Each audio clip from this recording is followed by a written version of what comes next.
two in his hand, a double 12. And Burnett only needs the one, playing like a Terminator, because he's back with a 10-darter and a 2-0 lead. 22-23, above the 100 in the history of the double-in, double-out format. Bullseye for Thornton. Oh, beautiful. Bang on cue.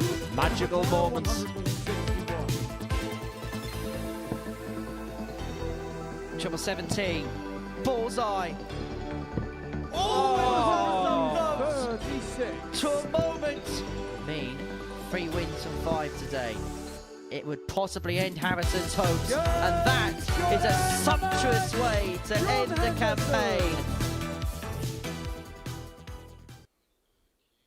We will find out come the end of this session. Good morning and welcome to the Modus Super Series on this second edition of Double Trouble. It's been lots of fun. We've seen lots of quality, and as you just saw, almost a 9-dart finish as well. But there's a battle between two players at the top of the table. Robert Thornton, a World Grand Prix winner. Neil Duff, the defending champion. And alongside us this week, a former World Grand Prix semi-finalist in Glenn Durrant. Glenn, it does look like a 2-horse race for the group title, doesn't it? Yeah, Scott Mitchell sat in 3rd place. I think he has to win 5 out of 5 and could then still depend on others doing him a favour. So it's looking like a 2-horse race. And Thornton and Duff are actually going to play really early today, their first match, our second. Is that going to be decisive, or do you think there's going to be more twists and turns? Yeah, I think for Neil Duff, he sat in the interview at the end of yesterday, and we've told him that's his opening game. And he saw it as a real positive and a real opportunity to stamp the authority.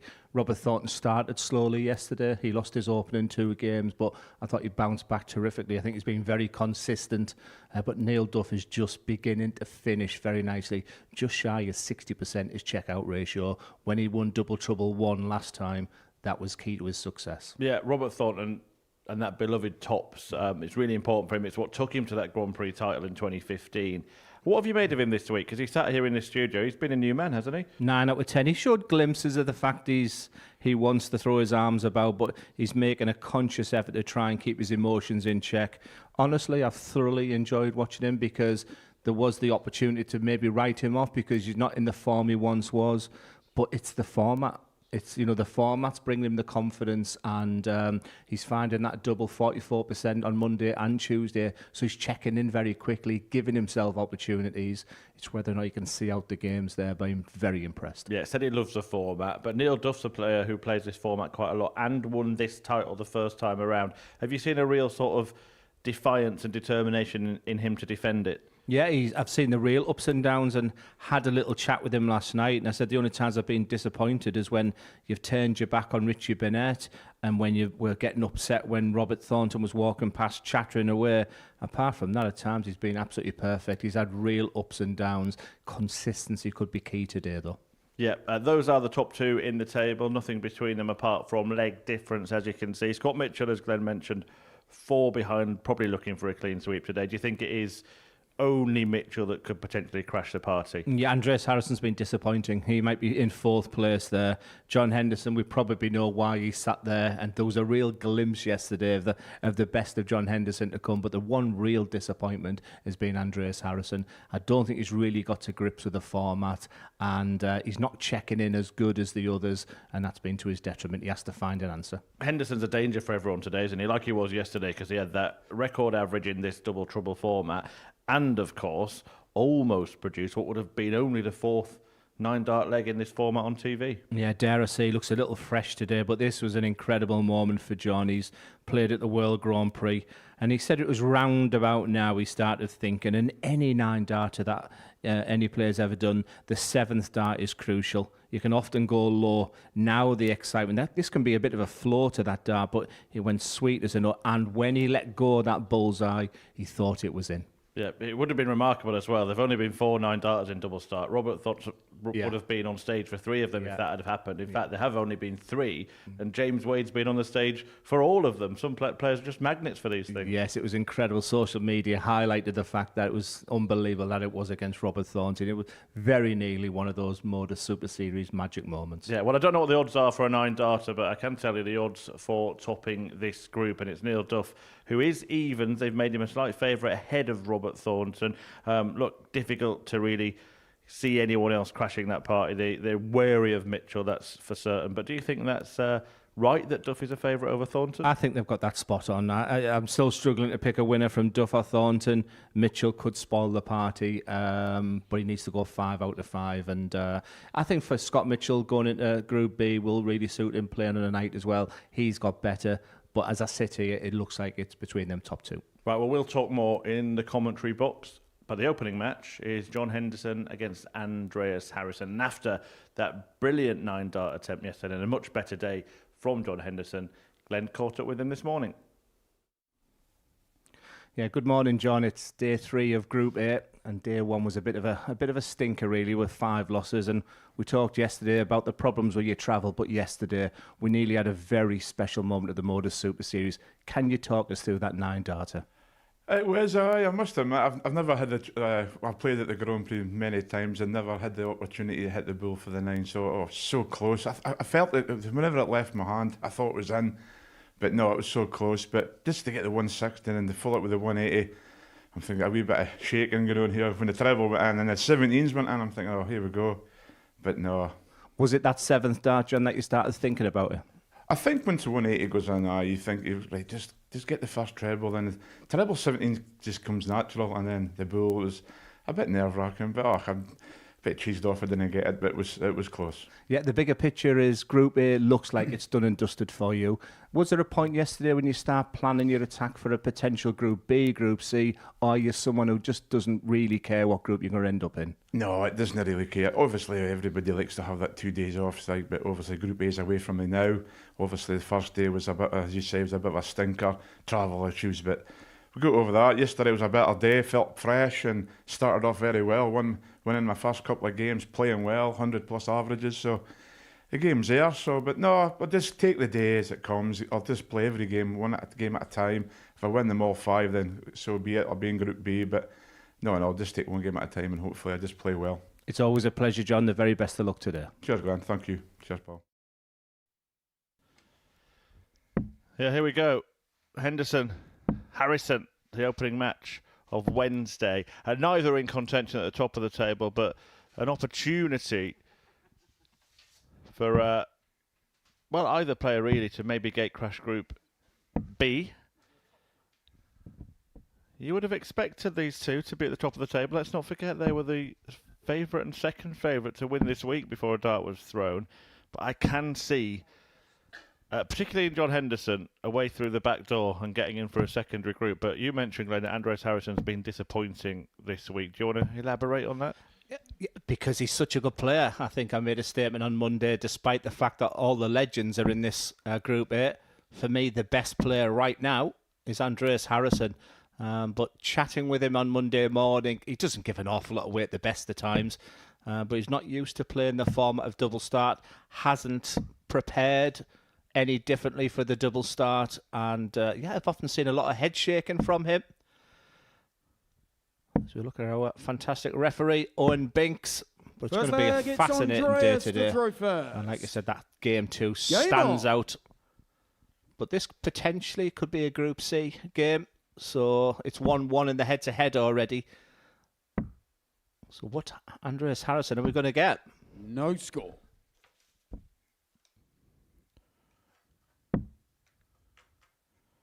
Well, that'll do. And aiming to start on tops. 90.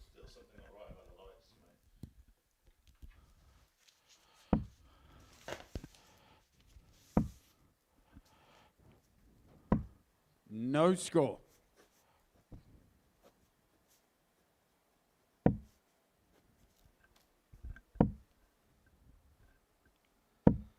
$55.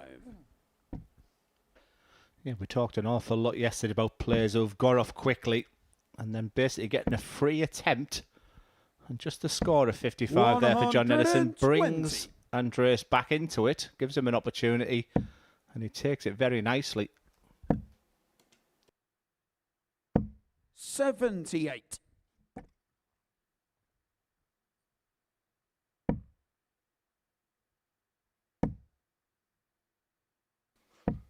$100. Even Stephen out was a good start from John Henderson. He was off straight away. 6 starts to get off for Andres. With this format, this unique format for the players, you can just see John scrunching his face up a little bit there. He's not happy about something.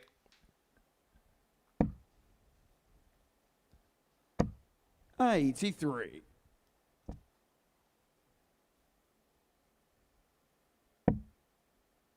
You'd be happy with that dart, though. That's begging for another treble. 140. Julie obliges. That setup play makes Henderson a big favourite for this opening leg of the day.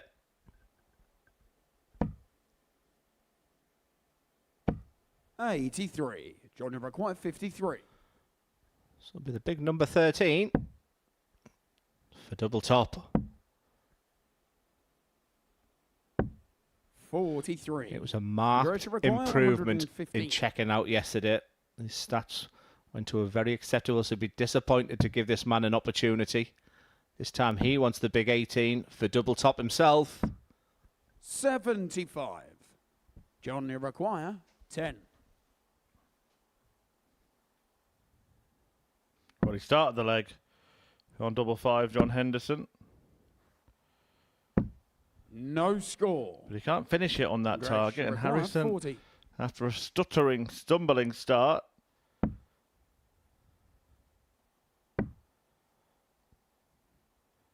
seals the leg. Game shot on the first leg. Andreas Harrison. Yes, a very scrappy ending to the Second leg is there. John to throw first. He's looking around, John. He's squinting his eyes a little bit. These guys have been in the venue an hour and a half to a couple of hours, so they've gone through the same preparation. One thing there hasn't a 80. problem. He's off first start again. 2 legs played. Off first start in both. That's a foundation you need.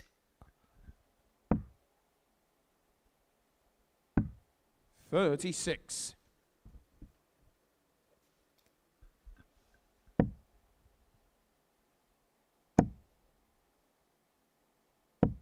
$95.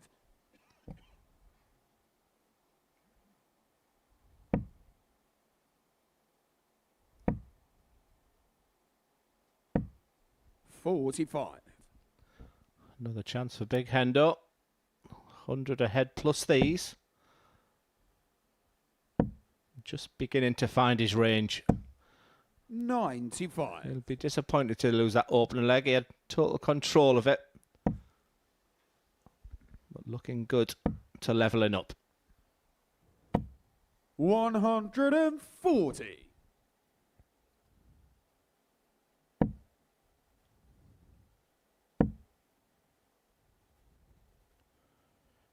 Stepping across, he's 43. trying to find a way over a blocker rather than switching down the board. The Highlander. He was quite sort of pragmatic in that chat he had with you, 100. Glenn. Doesn't really mind whether it's B or C. He fancies himself to get through it.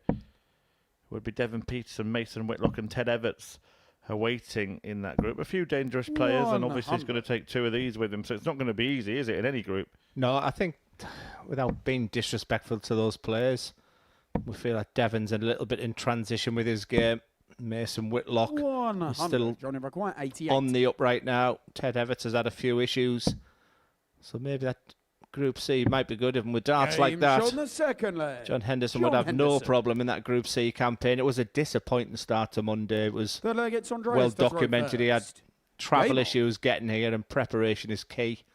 It's been great chatting with Neil Duff this morning. I mean, after yesterday's game, he went for a walk. He, 160. just to clear his head as Andreas Harrison smashes in that 160. And I think that's what experience, Chris, does when you come down to Modus Super Series. They get the process, they get what they want to do. 60. And right now, Neil Duff, who's such an experienced campaigner, even away from the darts, it's all part of what they want to do to get the best out of themselves.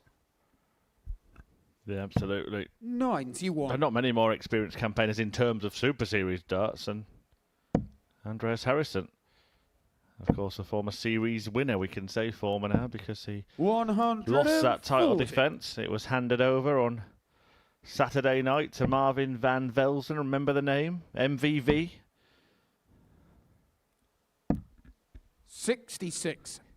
Yes, he reminds me, Andreas Harrison, of a little bit like Christoph Ratajski. He's always the last player to sort of be at the venue.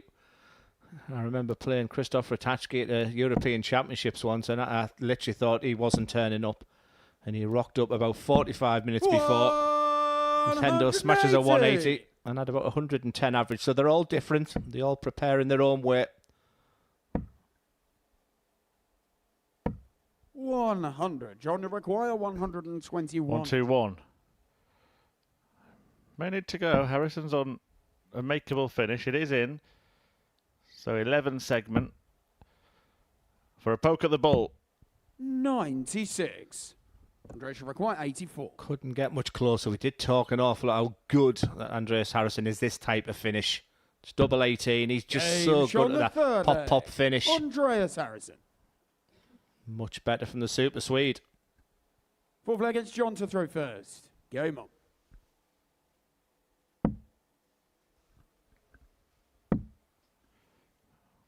And if Harrison 30. gets the victory in this game, he closes the gap in points to Scott Mitchell.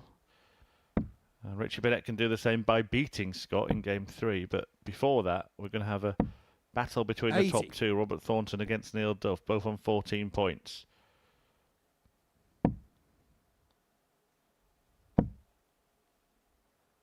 I have to say, you said that you thought the bucket had got it right. I think I favour Thornton slightly today, just by virtue of the fact that he's going to have the throw first in 3 of his matches, where Duff will only have that in 2, and he's again to throw against Henderson, Burnett and Harrison.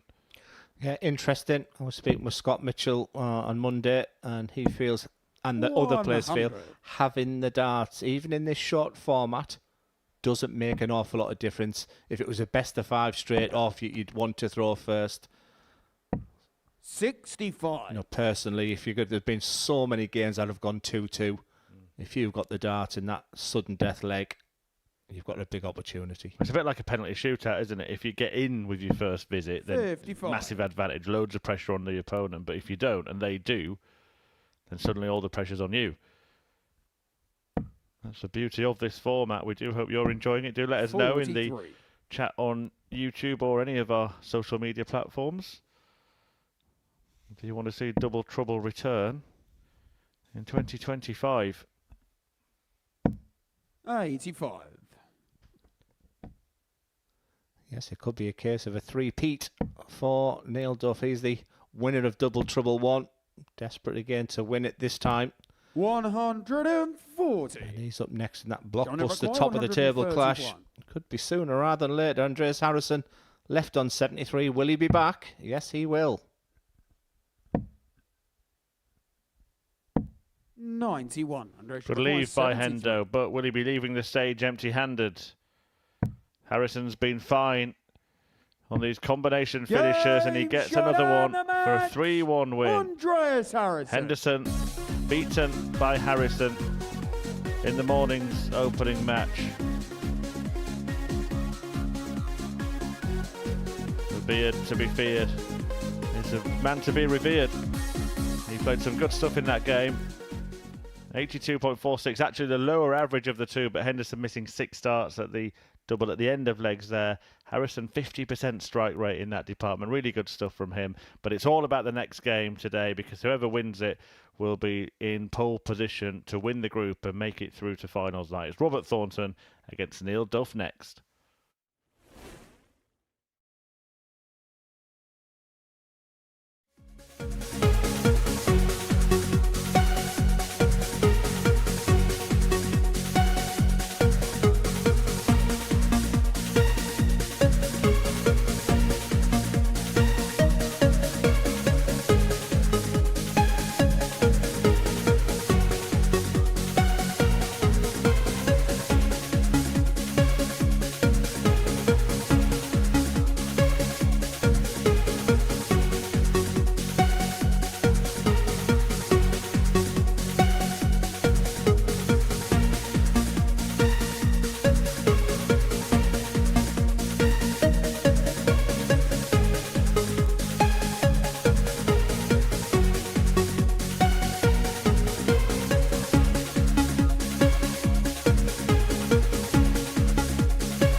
And welcome back to the Modus Super Series, where it was a super start for the Super Swede. And it's not often that we've said that this week, but Andreas Harrison put on a terrific performance to beat John Henderson in the opening game. But that might have been the hors d'oeuvre, but the main course is on your screens right now.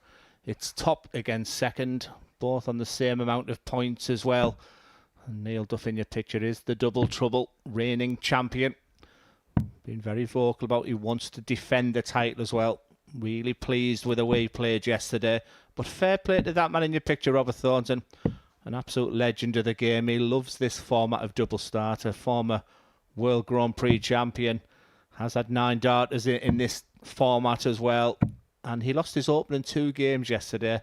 And based on the fact that he hasn't been playing his best darts of late, there was the fear that might have been a bit of an issue. But he won his final 3 games to set up this fantastic clash. And the winner of this game is going to put themselves in a fantastic position moving forward. Looking forward to this one, Chris. Yeah, it's going to be huge, isn't it, this match? It was won by Duff yesterday, second game of the day. 3-2. Thornton won it himself 3-2 when the pair met on Monday. So there's been nothing between them, really, and there is nothing between them but a couple of legs in the table, both on 14 points going into this one. Robert Thornton, slightly favourable leg difference. He's won a couple more legs than Neil Duff. 100. And the leg difference is actually harder to recover with it being a shorter format, so that could be something to keep an eye on today. 80.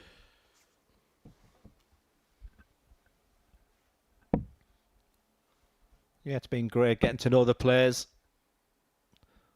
and their thoughts behind it. We've interviewed both on Monday night. We interviewed Robert Thornton, who told us he's been working on a different type of strategy, sort of in relation to his attitude. He has that tendency to throw his arms round about now after a score of 41. So he's trying to keep it internally, not give too much away about his game.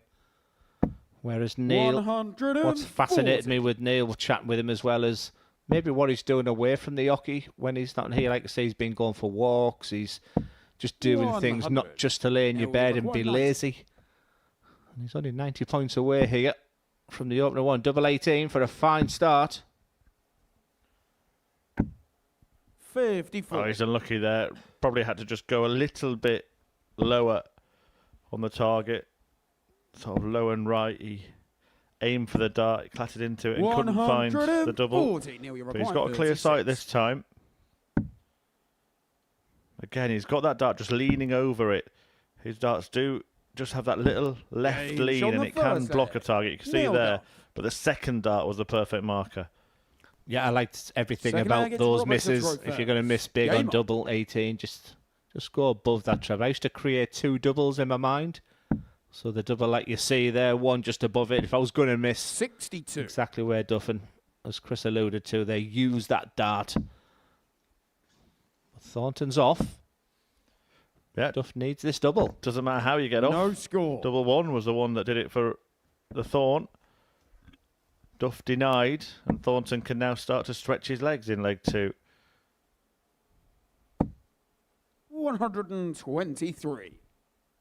Punishes it on his second return. We've talked an awful lot about that the past couple of days.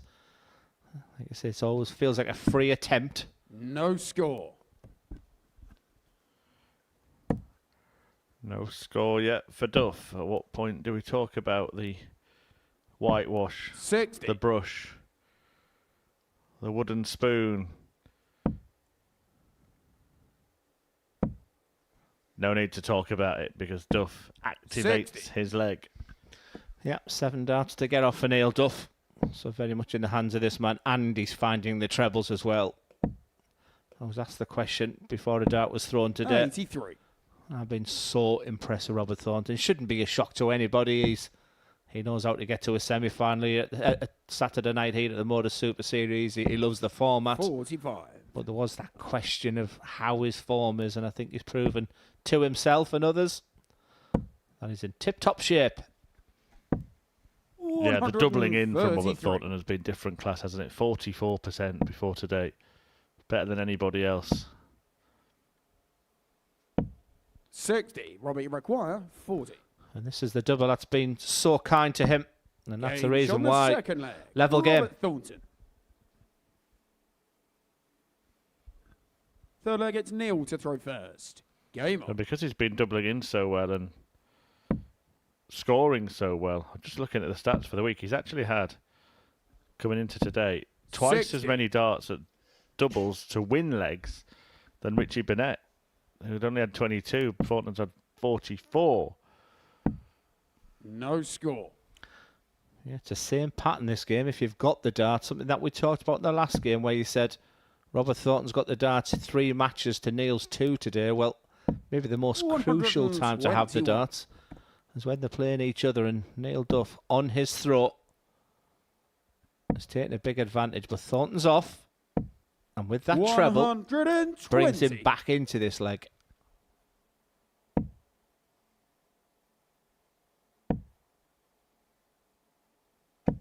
$121. We saw that scenario on Monday, Chris, as well, where Neil Duff was getting a bit frustrated because you can hear Robbie saying to himself 70. there, you know, he's chatting away. You can hear him as he's walking by, and it was having a real effect on Neil, and he's made it clear that he ain't going to listen to anything today. And as Robert Thornton 49. responded, there's no friends on their hockey. Well, I mentioned, didn't I, the name Richie Burnett, who will be marvelling at in the next match, but Duff made a 100. statement in that He'll game, didn't he? require Visually, 150. just turned his back on Burnett, couldn't watch him, didn't want to be distracted. I didn't like that. I would never change my strategy for any player. 41. Drift into the one has hurt Neil this week. It's bringing Robert back into this leg. A leg that Duff has dominated. Just doing some working out here. The Thorn 21. hasn't worked out, has it? Require 109.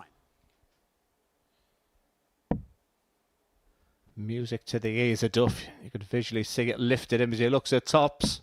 69.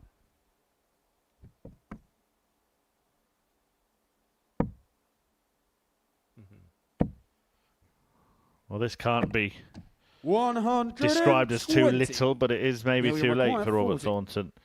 Yeah, interesting. He went for the 180. A lot of the players are using that now. But it's in the hands of Duff. This is a big dart. 20. Robert, you require 70. I'm not going to give the game away, but there's going to be a double trouble challenge on our YouTube channel. And 27. Robert Thornton was brilliant on Neil, a you certain require double. 20. He wasn't tops, that's all I'll say. Wasn't the bull on that occasion for the Thorn, so Duff takes aim at double 10 now. Can he find a way past that? Can he use it? Game Like shot we the saw third earlier. leg. Neil Duff. He leads 2-1. Yeah, and that first camera angle there, I thought surely he has Fourth to leg, it's move. Robert to throw He first. stayed in Game. place. We saw that fantastic camera angle there. Just fly over that dart. But if you have the darts in this match, the players are getting off straight away. 160. And from 2-1 up, in a space of 5 or 6 seconds, Thornton is right back in this match. But Duff, can he respond? 120. It hit the dart, didn't it? And deflected away from the treble. Both would have had perfect starts there. Duff denied that. Thornton can't follow up. 60. Yeah, we had that magic moment yesterday with John Henderson with the 160 start, followed by that 180. And we're about to see another 180. 140.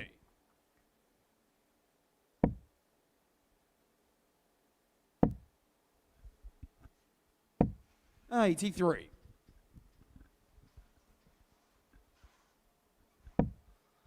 I actually thought the averages were going to be a little bit better than this. It just maybe shows you the importance of just the 81. 2 points. And I think the fact that it took Neil Duff 7 darts to get off in that second leg hasn't helped. But are we going the distance?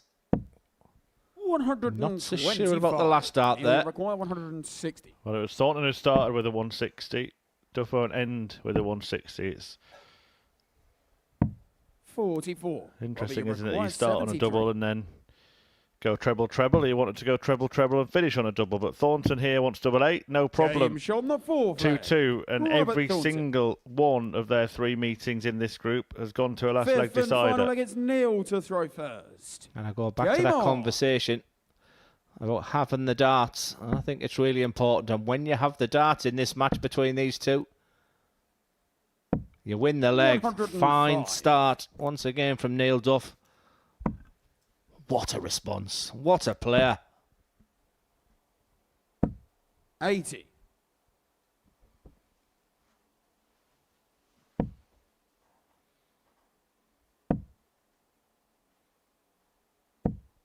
$125.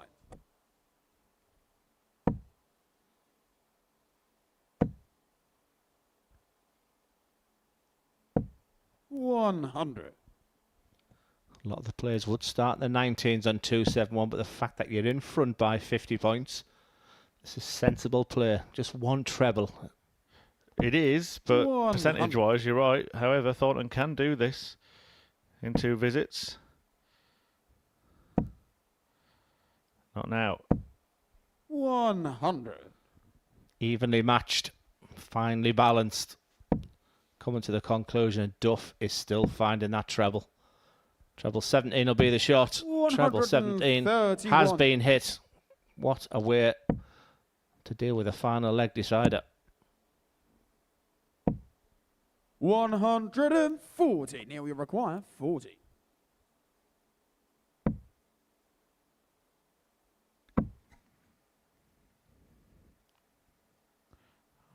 Just stop for a moment there, and that's probably why. Look what he's looking at. No score. I think the dart actually dipped 81. as it stopped, and what a chance here for Thornton. Not the first at 78 Got points. double-double, hasn't he? I think he'll go treble 18. Well, you were right, but I was 41. right. He should have gone double-double. Neil, you require Now 40. Duff's got a clear look at the double that was blocked at the last attempt, and this time he clears the blockage, he clears Robert Thornton, and he leaps to the top of the table. Duff gets a crucial win in the tussle between the top two. He's the first on to 16 points and now sits in pole position to win Group A and make it through to finals night, and his defence of the title continues. Duff in pole position in P1. Coming next, Scott Mitchell, who's in third, takes on 5th place Richie Burnett. Next year, when that decision needs to be made, he's going to be 49, 1 year shy of the age of the seniors. A very viable option. 2 players who are around that age. Well, what did he say about the 9? Will we get the 141? Will the promise come true? Double 12. Has it? And the match. Steve West has won the match with a 9 dart.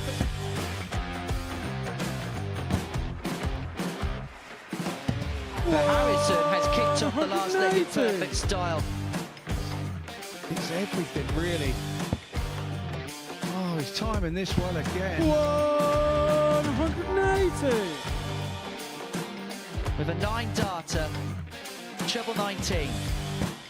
Treble 15 leads double 18. Franchise Harrison to win the game in perfect style. Hauled himself out of it. Yeah, it was something that Henry actually said in jest that I was quoted as saying Jared Cole is one of the most, sounds a bit fishy, claimed, you know, my grandpa Mark Salmon. Do you? He's on a 177 and a 180. He's on a potential 9-darter. Come on, Jared. Yes, you beauty! Nice and high, and has now got the game back into his 100 own destination, and wow, the momentum is with him. Here we go. 108. I wouldn't have said it. Don't jinx it. Yes. Yes! Double 12! Yes! Get in there, Lee Cock! Well, I think it's fair to say that the blue touch paper has been well and truly lit. 108. 6th max of the match. Oh, hang about. Hang about. It's getting ridiculous now. Can Tommy Leishman give us back-to-back 9-darters in back-to-back games? He could, you know. He could, you know. Goodness gracious me! Tommy Lishman! Back-to-back 9 darters!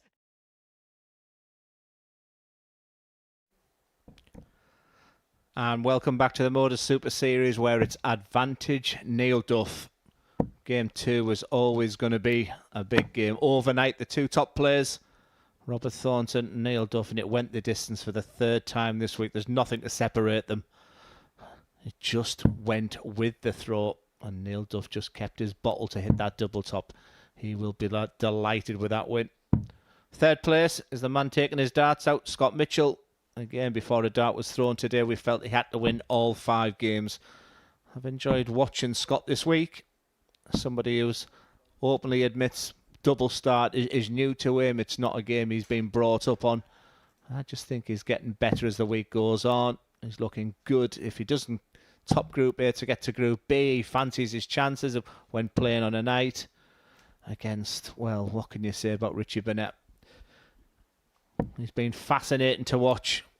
A throw which is unique, a leg kick which is bizarre. It's unbelievable how the darts go in the target. Game on. He's been great. He has this love affair with the speaker to his right as well, which he's just given his good feel right now. Welcome to the world of Richie Burnett. A one-man highlight reel, isn't he? Richie Burnett. No score. And he and Scott Mitchell had a great bit of fun when Scott took it out on the speaker, Richie's lucky charm, in their meeting earlier in the week. No score. Neither player can get off with their opening set of darts here. Yeah, it was a different story yesterday. Pretty comfortable 3-0 victory for Scott Mitchell. He started the day yesterday with a 3-0 defeat. No score. But then had a couple of mid-matches where he won those games 3-0, including this game where both of them are struggling to start. Mitchell's 60. still looking to become the second Modus Super Series staff member to win a week. Chris Mason did it first in the first series. Was it the first 79. series? Second series. Anyway, very early on. We've had other players try. Laura Turner. Jared Cole, who does some work spotting here. Yet to win a week. I think I know where you're going with this, by the way. 140. No, I was not going to... Jeff, did you play? I can't remember that. That's debatable, actually. We'll leave that to the people watching today. I think Mitchell has come quite close, hasn't he? He's reached finals nights, but Matthew Egger's another one who must knock on the door from time to time. Had some great success recently. Paul Nicholson's played as well, actually. Played the same week as Chris Mason. 100. Yeah, I think Matthew Edgar's really looking forward to his next attempt at the Modus Super Series because the form's there now. But Scott Mitchell's never shirked a challenge. He still believes in his mind. He's 100. a top 128 player. He wants to be a professional player. Away from darts, he's doing his commentary work right now, but his first love is where he is right now. 100. Suddenly I'm starting to wonder what Richie Burnett would like being in the commentary box. Should we give him a try? It can't be any worse than you, Murph, so let's do it. 100. Richie require 101. We could actually put him in room 101. Perfect start. Beautiful second. Double 16. Game shot. Where have you been all week, Richie Burnett? Richie Burnett. Fascinating career as Richie. For the third Second day leg, it's running. Richie to throw The first. third sim line. Game. If I'm going to read a book from someone in darts, it would be about Richie Burnett. And that's what he can do, though. Don't be surprised if he has a fantastic day today. I mean, he is a top-notch player. And prove this, being a professional player, even as last year. He's done great on the Modus Super Series. Just hasn't been his week so far. Mitchell off the mark. 60. Would be interesting to do a sit-down interview with Richie Burnett at some point, actually. I'd just like to do that old sort of Piers Morgan life stories thing where you get all of the rumoured stories and ask him which ones are actually true. Disclaimer, all of them. I have a feeling they're all true. Missed opportunity there with those 3 darts just to score of 9. We're desperate for a 9 this week, but not in that style, Richie Burnett. Not punished too much there by Scotty Dog.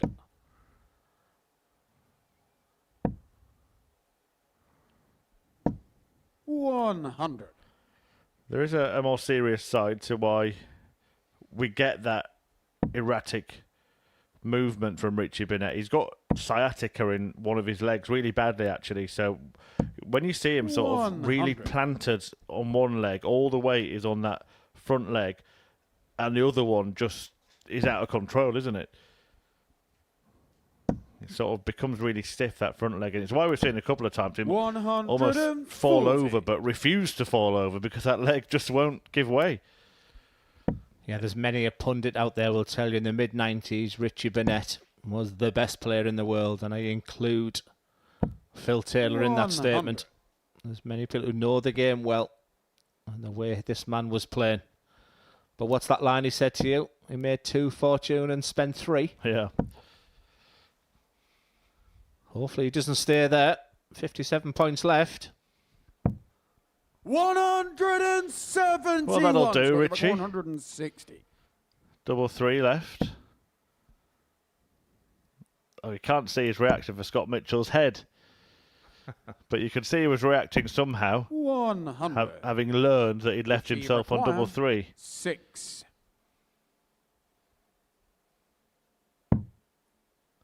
Now it's awkward. Now is it impossible? I'm surprised he went left. He must see enough just next to that double 19. On the second and that's the reason why I'm sat in the comms box. He touches his head there. So he had a decision to make, sort of tiny bit of the left-hand side of that double 3 to see. Quite a bit on the right-hand side. He moves to the left. What a dart. Yeah, that was the dart of the week. Pitched to perfection by Richie Burnett. Yeah, Scotty Dog lost his first game yesterday 3-0. And the way this has gone is Richie Burnett's only a leg away. But that's been his problem this week. Checking in hasn't been as good as the other players. Checking out hasn't been as good as the other players. And you don't often give this man a second chance. Interesting moving around the board on the starting doubles 60. there, Burnett. Just basically skipping the greens. He went from 20s to 18s to 13s. Surely stay there this time. That's a good guide. Could be 18s now. No score.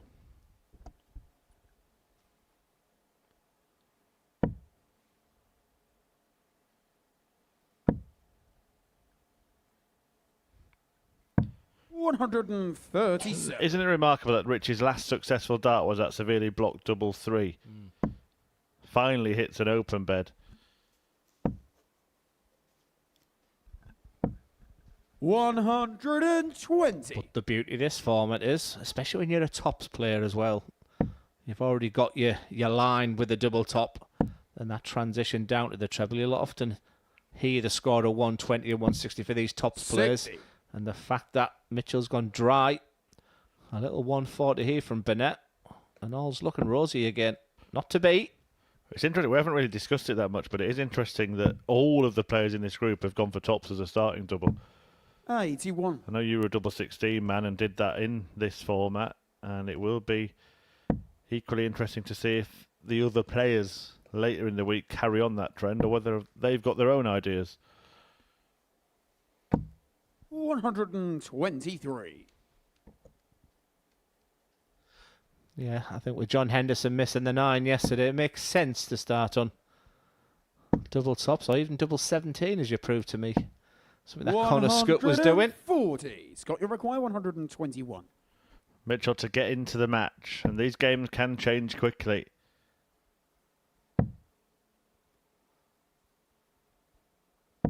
$97. Richie, you require 160. Job well done from Scott Mitchell. We've seen special moments this week. Well, for Richie Burnett, that was an opportunity. He can leave it pretty. 99 points left. 121. Does leave a 2-darter. Scott, you require 24. Game shot on the third leg. Scott Mitchell. So Scott seals a leg.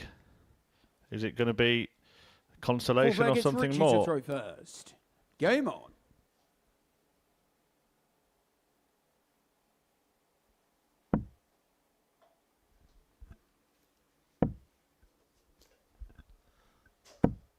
$80. On his throw, Richie Burnett has got off first dart. That was crucial in the previous game with Neil Duff. Robert Thornton was probably the better player in that game, but he managed his darts. 55. Good response from Mitchell. But a real chance. 40 points ahead. 20 points ahead plus these, apologies.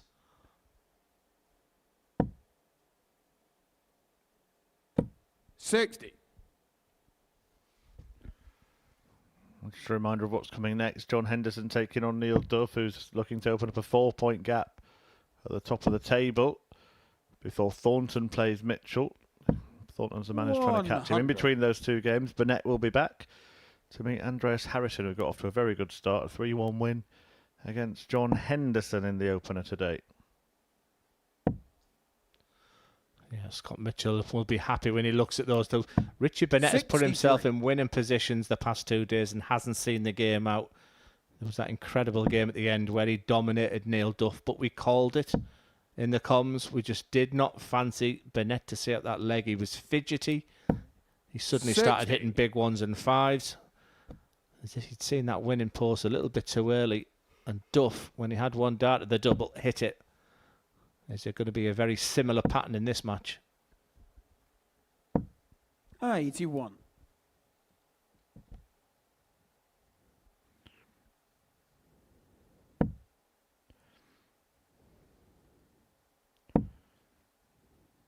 Still can throw a mean dart, Richie Burnett, but it's that 22. thing that comes to everybody, isn't it, at certain times of their careers and lives, that you can still do it, you just can't do it as often, as consistently. And I think he's on the back of 2 years in the PDC where, I don't mean to sound unkind, you're losing more games than you're winning. 100. Well, let's just actually give his words there. He said it was a mistake to go back for a couple of years. He said that at the World Seniors Championship at the start of this year. The 2 years before that, he'd been playing in this tournament and his previous guys, playing a lot, winning a lot, playing Challenge Tour, winning a lot. Will he be winning again? Because he's got a dart at tops for that win. 97. Well, Mitchell with an outside shot. Only needs one treble to get a dart at the bullseye. And that treble now needs to be 18s. Can't do it, so Burnett returns for 10s to take the points in this one. And that will make things very interesting in the race for Group B. To move to 10 points, Richie Burnett. Double 10. And not for the first time this week. Scott, you require missed 68. Opportunity for the match. Will it be punished?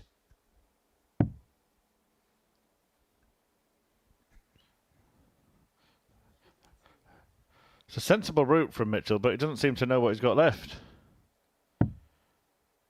Stays there, so 32 for 36. 32. Yes, you often make your decisions before a dart was thrown, but it felt like he was thinking of the Big 12. Another opportunity for Burnett, surely this time. Good marker. Good win. Richie Burnett moves to 10 points. Is that the end of Scott Mitchell in his Group A campaign? We felt he had to be immaculate today, Scotty Dog, and win 5 out of 5. So it's a good win for Richie Burnett, but I'm also thinking, is it a big win for Neil Duff or Robert Thornton as well? All smiles all around. Absolutely cracking to watch Richie Burnett. It's smiles all around. Scotty Dog will be back. Nothing to separate them throughout the game. A couple of missed opportunities for the Welshman, but he got there in the end, and that 101 finish to start proceedings was a real highlight. As we move on for another incredibly big game for top of the table Neil Duff. He's up next against John Henderson.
Welcome back to the Modus Super Series, where so far today we've seen wins for the players who started the day lower in the table than their opponents in each of the first three fixtures. Andreas Harrison beating John Henderson 3-1. Neil Duff then leapfrogging Robert Thornton into top spot by beating him 3-2.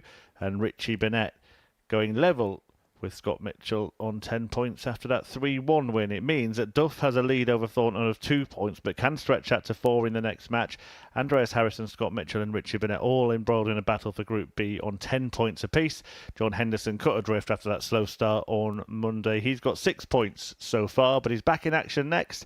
It's bottom against top. And Thornton, former World Cup teammate of Henderson, will be hoping that his old sparring partner will do him a favour here and just cut Duff down to size, because if Duff wins this match, all the pressure is on Thornton going to his second game of the day against Scott Mitchell. Yes, it's incredible how the world of darts can sort of turn around and flip at any time, because round about this time yesterday, John Henderson had won 2 games out of 2. The narrative was quite simple. That after losing 5 games on day 1, it was looking good the way he was playing. Missed 9 darters, 100 averages. But Neil Duff put a terrific performance on against John Henderson. And I'm just thinking in this game, Neil Duff, it can sometimes when you have that top of the table clash, when you build yourself up for a certain game. First. Game on. It feels like after the Lord Mayor's show, and John Henderson is a dangerous floater. And I can understand Robert Thornton wanting John Henderson to win. No score.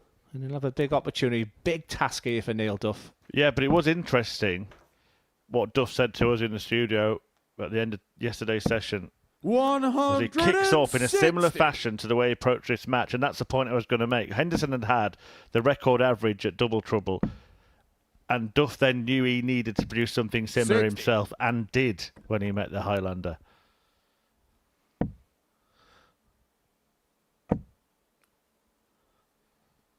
Were you thinking when I was 100. thinking there? I wonder what's for lunch. Was that it? After the size of your breakfast, I would think a banana. 140. Well, Duff did tuck into 4 perfect darts, but the run ended there. We saw John Henderson throw 57. 8 perfectly pitched darts yesterday. Missed the ball narrowly for a 9-darter. Would have been history at the Super Series. The first in double trouble. Just the 4th ever in 43. double start darts. And it brings me back to that stat. Robert Thornton would have been on the stage for 3 of them. That's remarkable. But there have only been 3. And James Wade's been on the stage for all of them. 80. Yes, that was the chat on social media last night as well. It was something I didn't maybe appreciate at the time in the game. It sort of come as a bit of a shock. It would have been a wonderful moment, just like that for John Henderson. 104. And he did. Sorry, Glenn, he did say, didn't he, when the dart left his hand for the ball, he thought it was in. Neil Duff Game shot the sees that first one leg. go in. Neil Duff. 15 darter with the throw, Second leg is 160 Neil to star throw breaker first. throw. Game on. Henderson didn't play too shabby himself in that one. And he's straight in again. How close did you get, Glenn, to a 120. magical 9-dart finish? Yeah, with the double 16 start, it was never going to happen. I did do an 8-darter 401 locally, which was a good moment for me.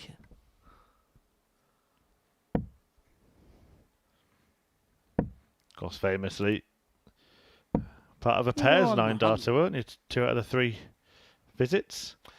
Yeah, the only mixed pairs, isn't it? I still think it's the only one. 140. That must have been nice to share that honour. And it was against Martin Adams as well. I think my partner kept the score sheet as well, 85. signed by Wolfie. I'm forgetting the name. I think we had a good marker as well of someone in the game. But my memory these days is shocking. 125. See what it's like working with me, Glenn. I bring up all your positive aspects in your career. I just can't remember them. 100. Like in this performance. Just requires less research than the other side. Anyway, 96 for Duff.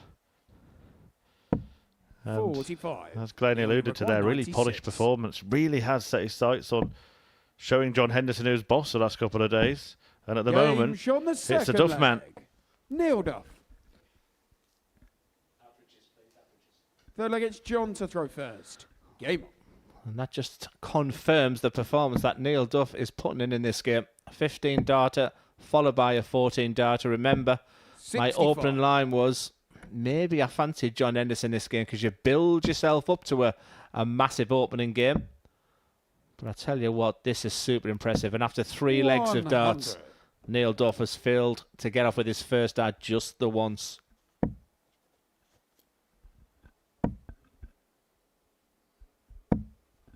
$140.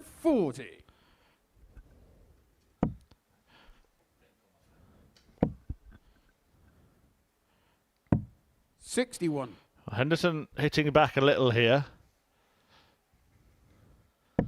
Well, in normal circumstances, Murph, you know, a 90 points average for John Henderson would be winning games comfortably. He's just walking into another unbelievable performance, just like he did against Hendo yesterday. 41.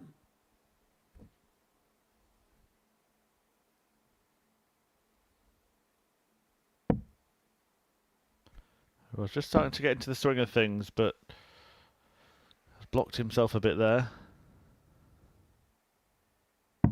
59. Duff really should start on the 19s from 299. If he hits a 140 now, he's not going to leave a finish. Not going to hit a 140, not even going to hit a treble. John require 156. Well, looking good to reduce the deficit here as Hendo. Can't check out, but 1 treble he would leave a 2-dart finish. 60.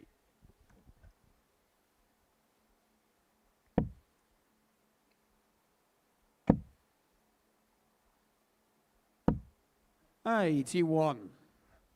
Yes, and that John one require means he's 96. left that bogey number there, so no pressure, no dramas here for John Henderson. Yeah, from the 299, he actually ended up hitting the 140, but across 2 visits, didn't he? Hendo here on double 12. 72. Duff cannot take out the shot that he's left. So the Scotsman will return to half the deficit in this one. 41. Yes, he was 1 from 7 in his opening game, John Henderson, after being superb on the outer ring. There was a little shake of the head when the double 12 didn't go in, but noticeably taking his time here. No such problem this time. John Henderson. Duff still 1 away. Had a great career, John Henderson. One of those players who could be described as a journeyman, but I think that undersells what he's done a little bit. World Cup winner, of 60. course, now a World Seniors Championship winner as well. But also some magical moments along the way. Runs to Euro Tour finals. He had those incredible walk-ons in the Aberdeen editions of the Premier League when he was one of the challengers or contenders. Thrilling draw with Michael van Gerwen was one of the most remarkable matches for the way that the audience reacted to their man. But this match could be going away from him, however. 43. That touch could have been a save. You felt it needed to be complemented with a treble 20. And Duff, who just seems to be in that zone a dart player is always searching for. Putting himself in a terrific position. And even when things are going awry, that last dart is just helping him out here. But yeah, John Henderson, one of those players, Chris, where I don't think I've ever heard a bad word said about him. 100. Yeah, just an example that nice guys can come first. I think there's 3 names. Steve 97. Beaton, John Henderson, Johnny Clayton. I don't think I've heard a bad word ever about them 3. Glenn Durrant? Hated. Universally hated. 83. But I certainly haven't hated this performance from Neil Duff. He's top of the table. He's 2 points clear. A tricky match with John Henderson. A double 16 for, I would say, a fabulous performance. 74. Duff not done yet. Henderson needs to score at least 105 to leave any kind of finish, but he's going to get more than that. Comes knocking on the door of Duff. Neil, you require 32. Double 16.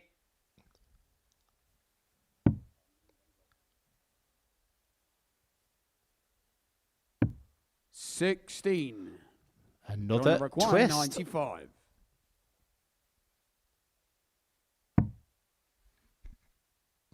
Well, he's gone double-double. 39. Just with him being on the 19s, would it have been Require easier to stay there, do the double 16. 19, double 19? It seems the favourable way when you're on 76 these days. Duff goes 4 points clear. 2 wins out of 2 on this crucial day for Neil Duff. That was a very, very polished performance there. John Henderson played his part in a terrific game. But Neil Duff, who was averaging over 100 after that second leg, it's maybe just chatting a bit about the game, but it's gone picture perfect so far for Neil Duff. In the end, average mid-80s. 104 finish to start proceedings there. Good on the outer ring. Just a really solid performance. And for John Henderson, that's 2 defeats out of 2, despite looking good in that game. But Neil Duff goes 4 points clear. And Robert Thornton will have to respond when he's next up. But before that game, 2 players who've won a match already today. It's Richie Burnett against Andreas Harrison. Welcome to the party in Portsmouth here at the Modus Live Lounge. They've both got the talent where they just reel off leg after leg and dish out a heavy defeat. And what a way to start the day. We're up and running here on Champions Week with a maximum. But what a way to finish. A 12-dart leg. Beautiful check out there from Cam Crabtree. Only needs the one. Shot on the second leg. Darius What were you saying about efficiency? Shot on the third leg. Is Reece that Robinson. the moment that Reece Robinson comes alive in this crucial clash? Looks like he's going to go for it. And it is right next to his favourite double top. And he gets the job done at the earliest possibility. That is Cam Crabtree through. Case not so. Harrison gets the all-important win. Game shot on the second leg. Darius Labanowski. Game shot. Well, Smith is it Darius a Labanowski. 9? A long time. And that clenched fist. Game shot. He gets the job done in the end. He's nodding in total agreement because Game shot on the fourth flag. Just like Darius that. Labanowski. only needs the one. There you can see. That she can unlock at any moment, but that is quality from Harrison. This would be a wake-up. Welcome to the party in Pompey. Should be a good marker for him. And is. It was a great guide. Shot on the first leg. Andreas Harrison. It's a breaker throw for Andreas Harrison. Shot on the second leg. Consecutive breaker throw. Double 16 is found. And he does lead. It's not an 11, but it's a beautiful 12, treble 17, which he gets. Bullseye for the win. Absolutely incredible by Andreas Harrison. He's Andreas Dirty Harrison!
Welcome back to the live lounge, where you can be, of course, on any Saturday night for a Super Series showdown. The finals of our weeks take place on Saturdays here, and that space behind the players is filled with tables for you to enjoy the action, just for a couple of quid as well. Come down on Saturday if you're in and around Portsmouth or want to make your pilgrimage to Portsmouth for the Double Trouble final. Tickets available via dartshop.tv.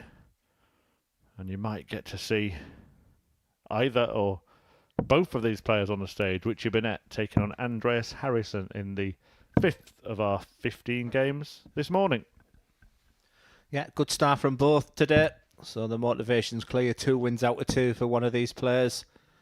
We often call it moving Tuesday. Well, Wednesday, maybe they've just left it a little bit too late, especially with the way Neil Duff is playing. But it can give you that momentum. And it certainly has put these 2 players now in a potential chance for Group B, which is often seen as a clear second best. However, this week, 80. Group B is pretty stacked. Some really good players. After speaking to the couple of the players, they wouldn't be too disappointed to go into Group C. 120. Still yet to see a player forget to start on a double. That disappoints me, to be honest. Well, if it's anyone, I would have expected this man, but doesn't he look good today? 180. Yeah. Doesn't he look good? Starts off with 80th first start, backs it up with a 180. And look, because it's such a 85. strong week, strong field, I think that Group B is really important to get into. 3 players go through from a field of 5 in Group B. Only 2 55. from 6 in Group C. Yeah, my pick of the week is in Group B. I'm really looking forward to seeing how Jeff Smith is playing and under this format as well. But I think we've seen enough from this Group A, in particular Neil Duff, Robert Thornton, where I'd expect them to be challenging come Saturday night. You would think for Richie to get there, he's going to need to get points in the back because he 45. does have an inferior leg difference. Harrison and Mitchell can't be separated. 10 points -1. Richie Burnett, 10 points -6, a leg difference for him. And remember, you can only swing 6 legs in one match, not 8 like you can in a normal week when it's first to 4.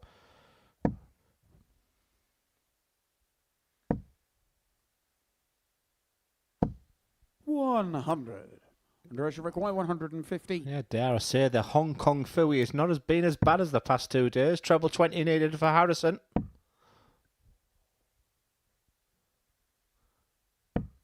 Was that a reaction there from Andreas? Require 41. Angry Beards. We might get a reaction from Richie either way here. No Definitely score. get one now, because not only is he missed, but he's bust. Andreas, you require 56.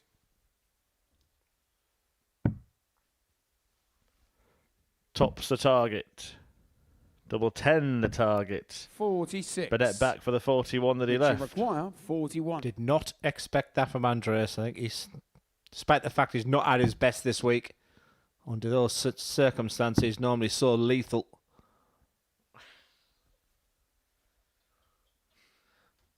Just to confirm, you haven't joined Strictly Come Dancing.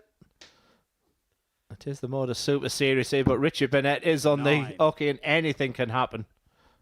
Andreas, you require 10. I'll make the point again in a moment. We'll just see how this leg ends. Game And shot it the ends with first Harrison leg. winning it. Andreas But it Harrison. was just an example there.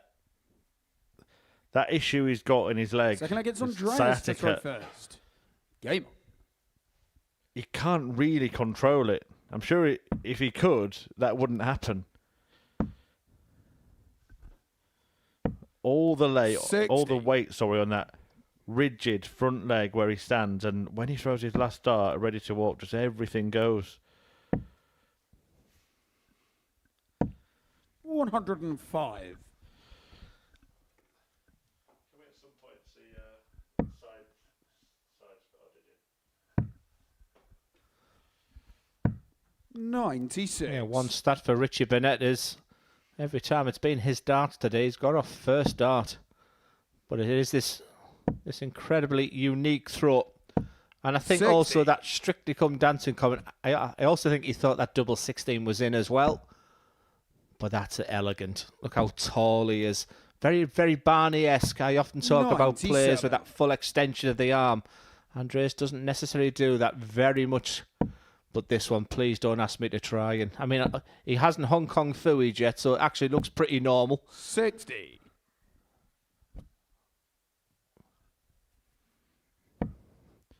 You see the difference here, Harrison. Dead solid, no movement at all apart from the arm. 100. Yeah, people think it's fundamental to have that real extension of your arm.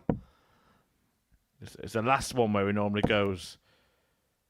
I've heard of the phrase 97. I've heard of the phrase Andreas should require 100. head over heels. Burnett goes heels over head.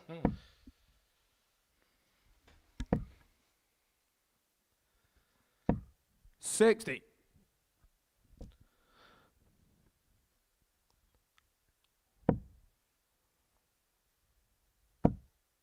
Should go downstairs. 99 points left.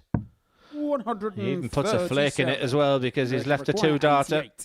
Same scenario for Harrison. Normally so good at this type of finish. Not to be. Burnett will be back. 36. Richie required 42. Had trouble in the opening leg. 4 darts missed at doubles then. Goes somewhere else. Not sure he intended to, but he's Game, happy with the outcome. leg. All square. Richie Burnett. Let fate decide. When you have that big target, they're pretty much aiming Third leg, it's Richie for the to wire. first. Game on.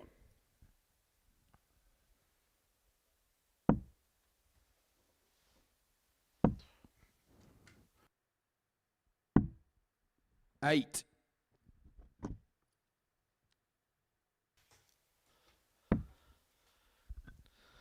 Yeah, both getting off in this game very, very nicely. 160.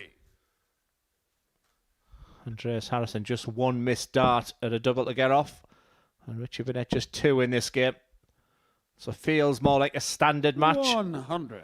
But you're absolutely spot on, Murphy. It does seem to be that last dart where the pressure of being on his leg, I guess, for a period of time, that's when it sort of kicks in. 134. Pun intended. No.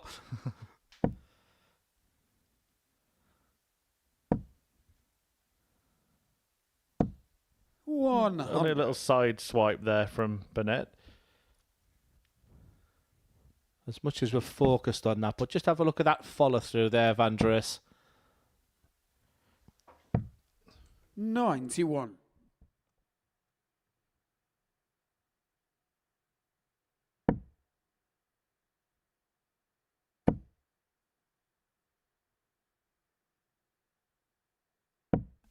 $45.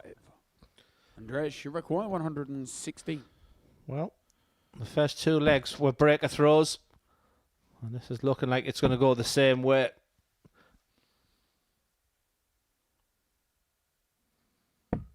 $70. That last dart makes Harrison a big, big favourite to go 1 away. You sense that Burnett needs a maximum. And it's not just happening in this third leg for the Welshman. 42. Andreas should require 46. Options here. Chooses double 16. Hits double Game on the 16. third So leg. solid Andreas Harrison. on the doubles.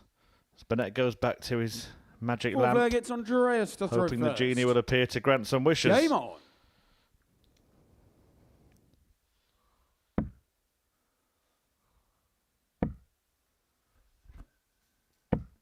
$120.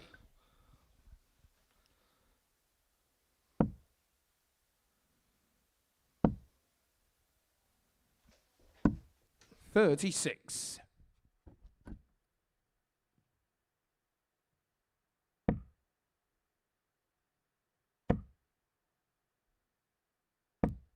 $140.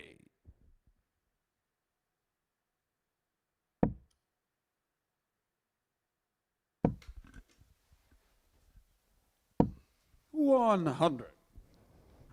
Another Richie reaction. A big match this. We're coming to the middle part of the day, the conclusion of this group. 60. And Harrison can steer the march on Burnett here in that bid for Group B.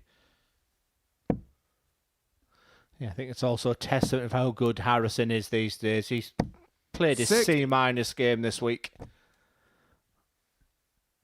Yeah, he's still, with a victory here, putting himself in a prime position. Well, that Champions Week he won, then he started slowly that week, didn't he? Fell into Group C in that, got through it, won the title on the Saturday. 100. Well, nothing slow about Andreas Harrison in this leg.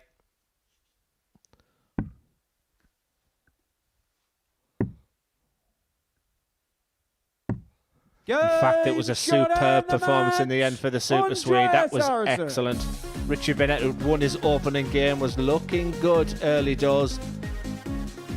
But Andreas Harrison just held on. He doesn't give too much away. He puts himself into third position right now. Really good averages. Was averaging 90 throughout that game. Just sort of dipped at the end, just under there, 88.73, but very acceptable in these circumstances. And once again, excellent on the outer ring. A superb performance from Andreas Harrison. The big games keep on coming. Robert Thornton's up next. He needs to hang on to the shirt tails of Neil Duff. He plays Scott Mitchell.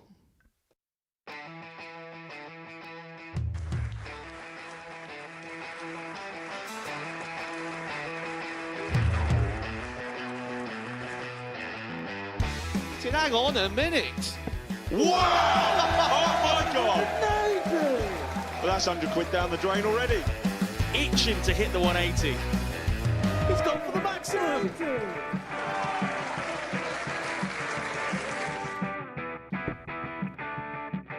18 for the bull. Bull. 53. No, he said bull. That's a great first start from Adam. Oh, look at this. He's going to leave Scape. Oh, can you believe it? That is unbelievable.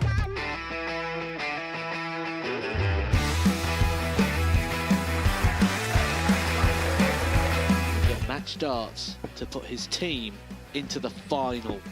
And through to the final they go. Charlie Murphy has hit the match-winning dart on both occasions. Double four for the title. Game shot out the match.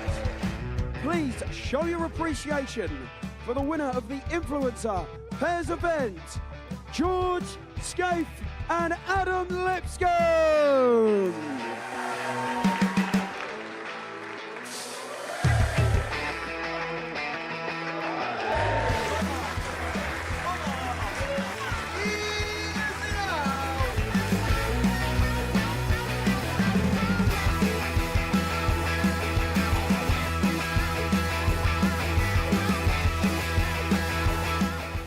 He seems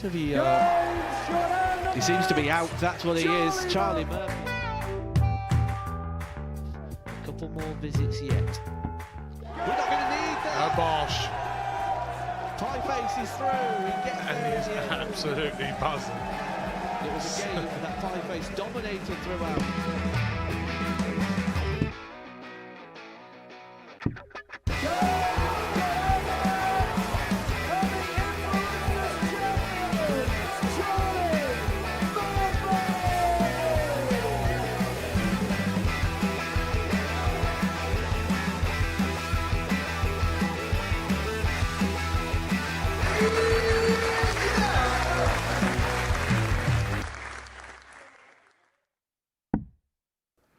Welcome back to the Modus Super Series, where Robert Thornton's about to do battle with Scott Mitchell, and the Thorn is in need of a win. He started the day top of the table, but the man who was his big rival to win this group, Neil Duff, beat him and then got a win against his Scottish compatriot John Henderson, meaning that Duff is now 4 points clear of Thornton at the top of the table, and the Thorn probably must win this game. I think it's that serious. Very quickly, things have gotten away from Thornton.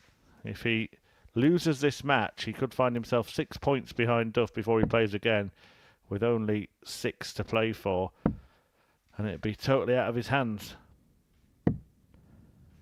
First leg, it's Robert to throw first. Well, Robert has been a Game thorn on. in the side of Scotty Doug this week, winning both of their encounters. And you just sense it's a must win for Robert Thornton if he has any aspirations in topping the group. No score. Very much in the hands of Neil Duff today, that's for sure, who's been superb so far. And for Scotty Doug, he hasn't started the days very well, but he's always bounced back in game 2. 65. Good start in this one. Yeah, not the start that the Thorn needed. Not at all. Neil Duff will be enjoying this, feet up in the practice room. 56. Watching Mitchell get away. Thornton, who had the darts in this match, has already surrendered them by not activating the leg in his first visit. And that sort of speaks to the point that you were making earlier, Glenn, that you've got the throw in a match, but if you don't get off in your first 3 darts, you've effectively lost it straight away. Yes, what could have gone wrong so far for Robert has. 45. I was very impressed the way he bounced back yesterday after a couple of defeats, but not only does he have to win games now, and sort of the reliance on others to take out Neil Duff, so been a cracking group though. The information I have is the players area has been brilliant, you know, big characters, big stories, but when they've all got on that stage, it's been pure business. 60.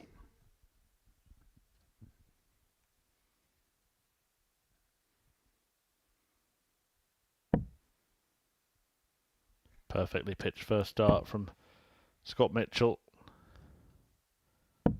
100. He might be a little disappointed not to have added another, but he's in very good shape in this opening leg all the same. 84. Yeah, been impressed with the Scott, you focus require of Scott this week. 115. That's something that never leaves the former Lakeside champ. It is a route that many are going to leave 90 points. They even stay on the 25. 65 points left. 75. Special visit from Scott Mitchell. Even got a smile out of the referee there. Owen Binks, a man who doesn't usually enjoy life too much. 85. Scott, you require 40.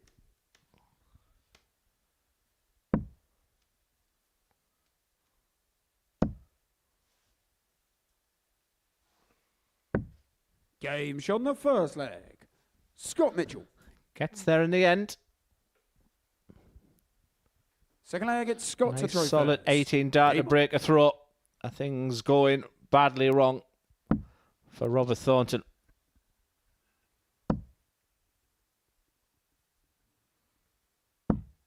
No score. And what we were talking about in the opening leg, maybe happening again in the second leg. The player who's got the darts not getting in, so it's like 43. they've swapped who throws first in which leg.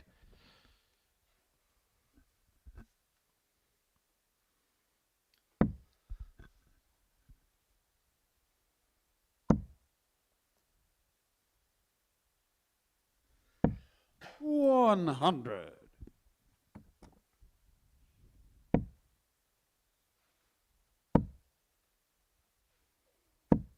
$81.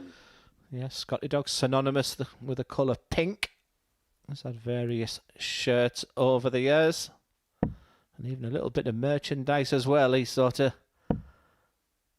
often takes to the water table. 100. I've seen little doggy there. He is there. They're the new flights he's been using. He's been doing a little bit of trying things. Telling me about his darts. There's not an awful lot of grip on the barrel of the darts there, and that flight stem combination which many of the players are using now. Yeah, pink towel, pink shirt, pink flights. 140. Robert Thornton actually used to bring a little teddy to the table, didn't he? Haven't seen that for a while. I think it was given to him by one of his grandchildren. 58. A lucky charm for him. Scott, you require 161. Yes, it was poking out the pocket on the shirt, wasn't it, as he'd done his walk-ons? Are you superstitious? I tried not to be. 90. I did wear the same underpants for 12 and a half years, but that's a different story.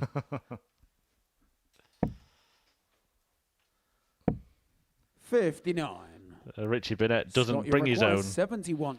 superstitions, but he just uses ours.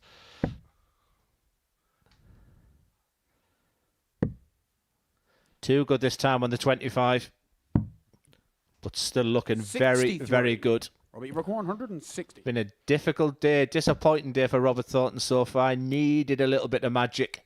And there we got the Robert, didn't we? Robert! 100. Scott, you require 8. For a 2-0 lead. Game shot on the Once second. again, this has been a very, Scott very Mitchell. professional job from Scott Mitchell. And that's a word that's often attributed to Scott. He's tried a few things this week. He looked like on Monday, sort of was speeding up his game.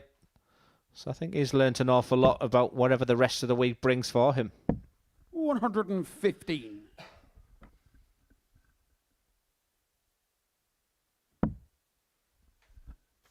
Straight in.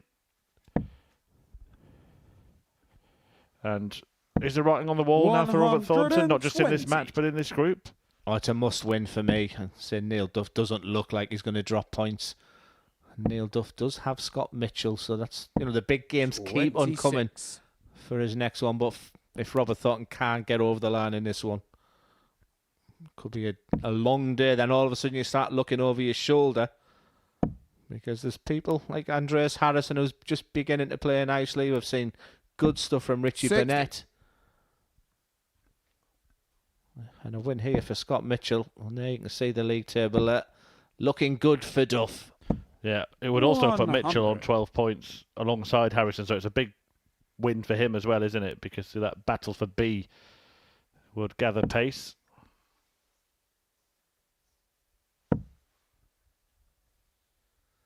Remember, that is an in-play table, so that is based on Robert Thornton losing this game. The only stat that would change there would be the leg difference.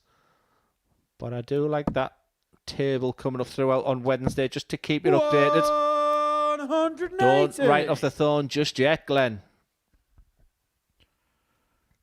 Suddenly Thornton finds top form and now 80 points away. 42. Getting into the match. Require 80.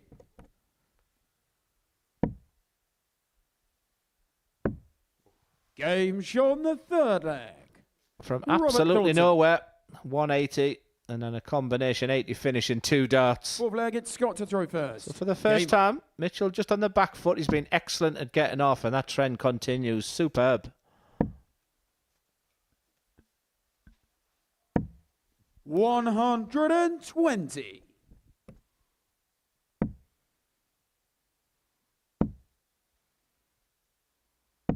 $100.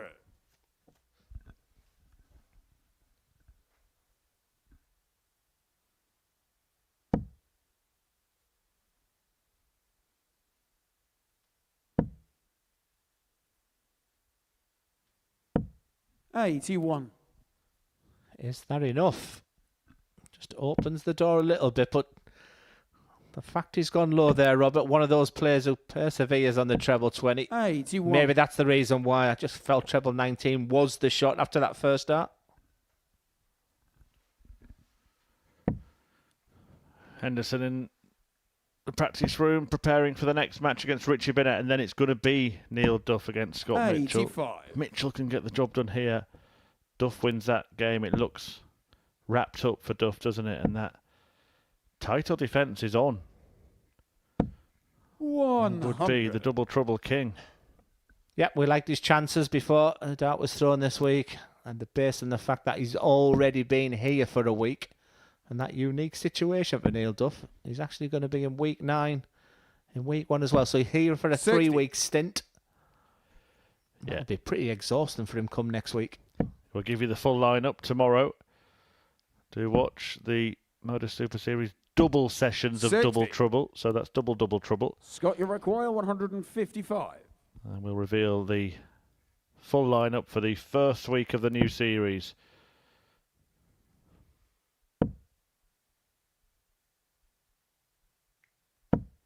$60. Again, I like the Robert, you 19s on the last one. 160. I almost feel there's a big difference between that 96 and 95. Something had to happen for Thornton. I thought that was going to be his moment. 95. Scott, you require 95. But from Mitchell dominating this match, if this doesn't go, this could then be in the balance. I just felt, Glenn, he's had so much fun on the bullseye in this game that maybe starting on it for the 95 would have been the route. 55. It just seems the old-fashioned way. You don't see many of the players that trust themselves to hit a treble. No dramas. Big 18. No, it's a bit of a disaster, isn't it? It was a 2. 40. So 13 left the bull. Thornton, it was a 2 that was sort of blocking the bull a bit as well. Mitchell can fill his boots here. Double 5. Thornton 30. breathes again. Robert, Yes, you don't need commentary. 25. You can just see by the reaction of Scotty Doug. Unexpected chance for Thornton. Sometimes that's what you need. 17. But he hasn't taken it. Mitchell will be back. Scott, you require 10.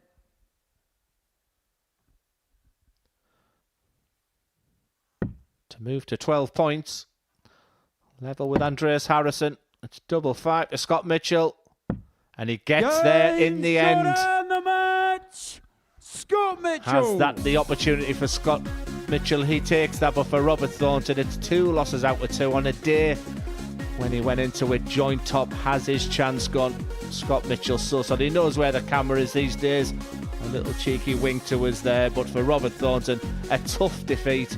And the big win he sense in that match is Neil Duff, who stays 4 points clear.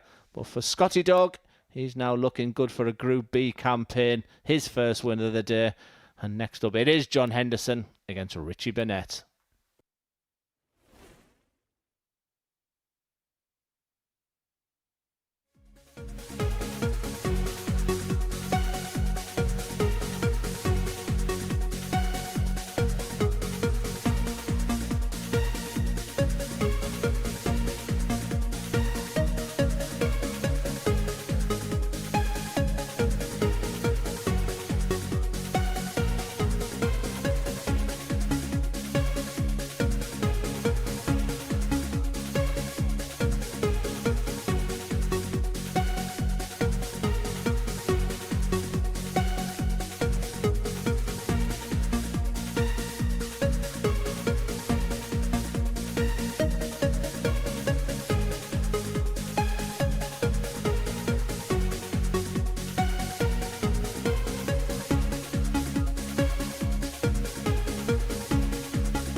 Welcome back to the Modus Super Series on this double trouble week where we've seen 6 of the games of the 15 to be played today. The last 4 have all gone 3-1. The way of the player who threw second, Richie Burnett, Neil Duff, Andreas Harrison and Scott Mitchell winning those matches. Harrison and Duff doubling up on victories in those games. And Robert Thornton losing both of his matches means that he now finds himself going from top of the table to 4 points behind Neil Duff in top spot. Duff closing on a return to finals night and defending his double trouble title. Harrison in third, a battle with Scott Mitchell and Burnett for a Group B spot. John Henderson looks now destined for Group C. A lot of that down to his slow start on Monday. And Henderson is going to play Burnett in Game 7 today. Yeah, it was travel trouble that got Henderson missing out on sleep on Sunday evening. A severely delayed flight, and then didn't manage to catch 40 winks before appearing on the stage at the Super Series. That really showed, but yesterday he showed what he can do with a brilliant record-breaking average and a 9-dart attempt. Missed the ball narrowly then.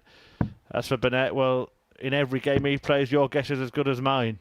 First leg, we know what he'll do off the dartboard. We just don't quite know what he'll do on it. Yes, it was that game yesterday with Richie Burnett. John Henderson had that 102 average. He knew as well inside. He was playing great. You know, often players can get in that bubble, but he just sensed something special was happening. He thoroughly enjoyed that game, but hasn't got off so far. No score.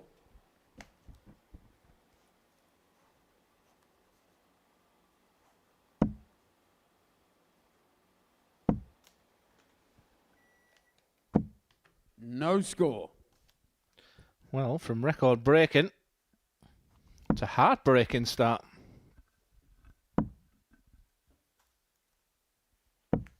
$60. Yeah, Duff in action next against Mitchell. If he wins that game, it looks done in terms of who's winning the group. 100. And it would have been a good spell for Neil Duff. Won 3 games on Monday, 4 yesterday, and on course to make it all 5 today. Yeah, you're absolutely spot on, by the way, with that analogy of Richie Burnett. We have not got a clue what we're going to get from him. It could have been also different. He was putting himself in some terrific position, but he just hasn't got off and hasn't finished as well as the other players. But in between, we've had some real up and down stuff from Burnett. I think he'll have to work on his consistency on whatever group he ends up in. He's still got a chance to get into Group B, of course. Yeah, today getting in 60. Before this match, 8 hits out of 21 attempts. Andreas Harrison, 8 hits out of 17 attempts, 47% for the Swede. 45. Henderson, incidentally, 8 from 19, not too shabby, but that changed a little bit at the start of this match. 180. That was the type of dart he's produced. I was just thinking Richie Burnett's last start, he stayed on the 20 bed.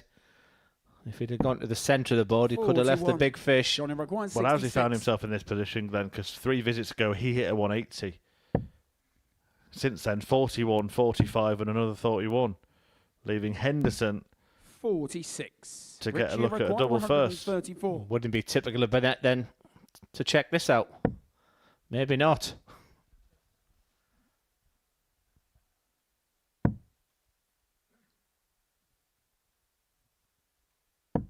$84. Joining required 20. Game so shot first leg goes the way John of the Henderson. Highlander after the Burnett brilliance was followed by, well, 3 visits of dross, to be honest. Richie to throw first.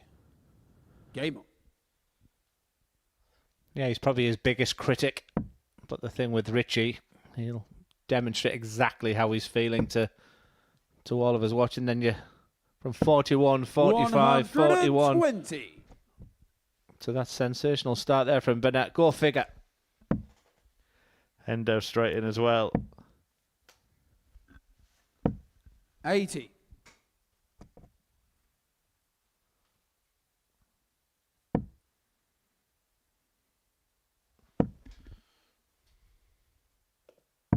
$97.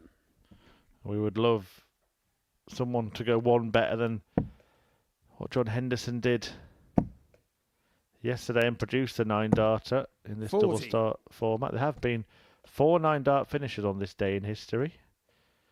James Wade, Vincent van der Voort, both hit one on the same day. A Pro Tour 5 years ago. Luke Humphries hit one this time last year. And on the development tour in 2016, a player called Daniel Cole produced perfection. 140. Richie require 104. Oh, this is beautiful from Burnett. Potential 12-darter. He started this match sensational. Second leg. Richie And then went to Burnett. pot a little bit, but that is some response. He's saying to himself, where have you been? John to throw first. Game on. But that's what he can produce, and his mindset's got to be, the game's there. I just need to find it more often. But for the second time in a row, Henderson is off first start. 105. Follow that. Henderson usually got the better of Burnett when they met in PDC darts. 4 occasions they crossed paths, and Hendo won 3 of their meetings. 65. As we mentioned, he also did get the better of Burnett yesterday. 22. 3-0, but lost their meeting on Monday by the same scoreline. 19. 180, 104 finish, 12-darter. Off first dart, 19. Welcome to the world of Richie Burnett, everybody. 26. He's a conundrum wrapped in a riddle, isn't he?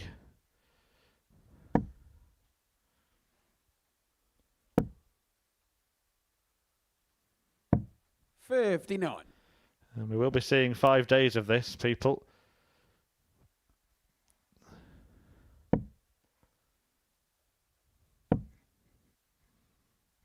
There's always one moment every day, isn't there? 59. One moment that just catches the attention more than the others. It was the telling off the speaker on Monday, and yesterday I think it was when he was reacting so much he didn't 100. realise Andreas Harrison had gone in for the fist bump before the last leg decider.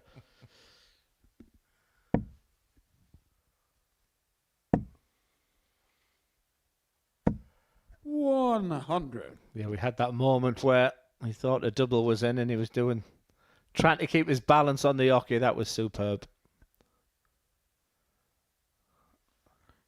May have been in a little bit of pain getting back up there, hence the slow speed of doing so. Yeah, sciatica is no laughing matter, that's for sure. 140. But he backed up that 140 beautifully well. And Henderson's reaction was a picture there.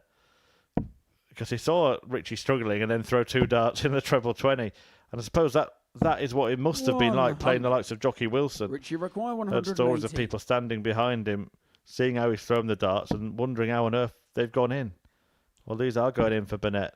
And Henderson ain't watching. Game He won't shot like the what he third hears now. leg. Richie Burnett. It was a wry smile on the face of John Henderson as Richie Burnett clearly was suffering a little bit. You could see him holding his back. Game on. We've mentioned the side. There's the shake of the head there from Henderson.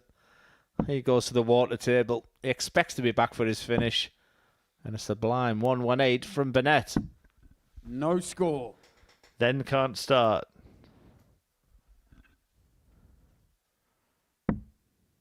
Good marker for Big Hendo. 60. Yeah, I did enjoy chatting with Hendo this morning. He's very easy to interview, and I guess when you've been at the very top of the game like he has, it's a funny old day for him. I think he knows he's going to be in Group C tomorrow, but you know the mindset has to be that you want to go in with some wins under your belt. 100. You could just see him there, Chris, just saying, come on, just chat with a lot of the players are like that in this group.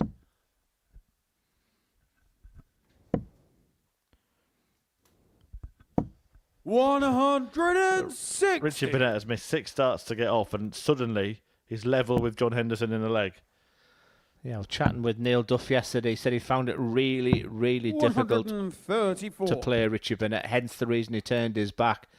I have the same feeling, same scenario for John Henderson here, because you just don't know. He could even get a 9 darter here. After the 6 missed darts, he missed at the double. 180. Richie Burnett. So this would be a perfect leg, apart from the first 6 darts. He scored nothing. 137. Richie require 161. And then 6 perfect. 6 missed, 6 perfect. So we're not going to get the ultimate Richie Burnett leg. And the subplot here is that Henderson could be about to draw level. John, Yes, I think that would have made my week if that had gone in there. But Henderson will start in treble 10. Yes, has to move. Left-hand side of the tops. 30. Richie require 116.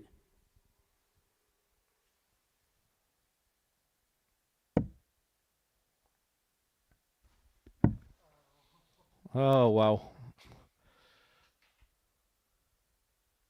The times he's put himself in winning positions. 76. And John I do require apologise for repeating myself, but that has been the story of the week for Richie Burnett. A missed big number. Will it be punished, though? 30. Well, well, well. Richie require 40. It's been a performance of ups and downs. It was nearly another downs there. Nearly fell to the ground. But I promise I won't say that line again. John, you require 10. Well, I think starting to look up for John Henderson, who needs double 5 to keep the game alive. No score. Very rare Henderson plays a player who moves more than him on the hockey. Richie require 20.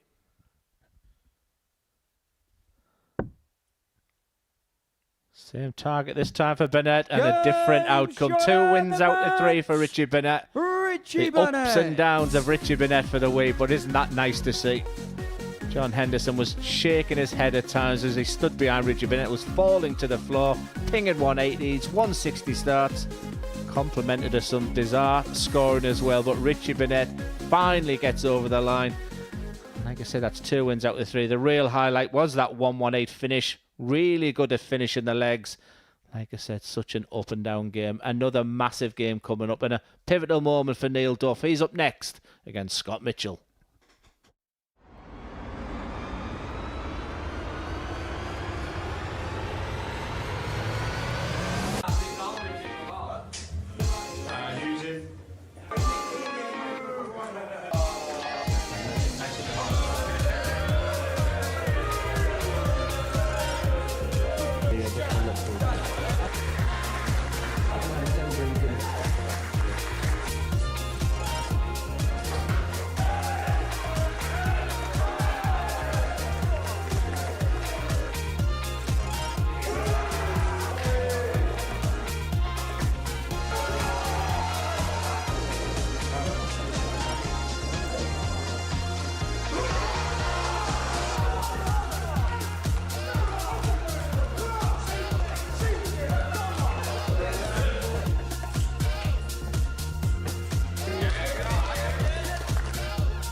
plan was, if nothing wasn't go to plan, we would have just went back to the lives that we had. Oh, you're running around like a madman, and like, yeah, never seen you so happy. I was like, what? I got back to the room and I was so furious. I was like, how does this, like, oh, mate, I wasn't happy. She goes, you wouldn't be ready for it. And, like, I was like, what? Hurt me a little. You know, that's really early for a lot of people, isn't it? 9 a.m. You know what I mean? Like, I didn't grab any of Kyle's stuff. Yeah. And I'm like, I'm sure there's a lot of people actually wondering what your handicap is in golf, if you want to. oh, there we go.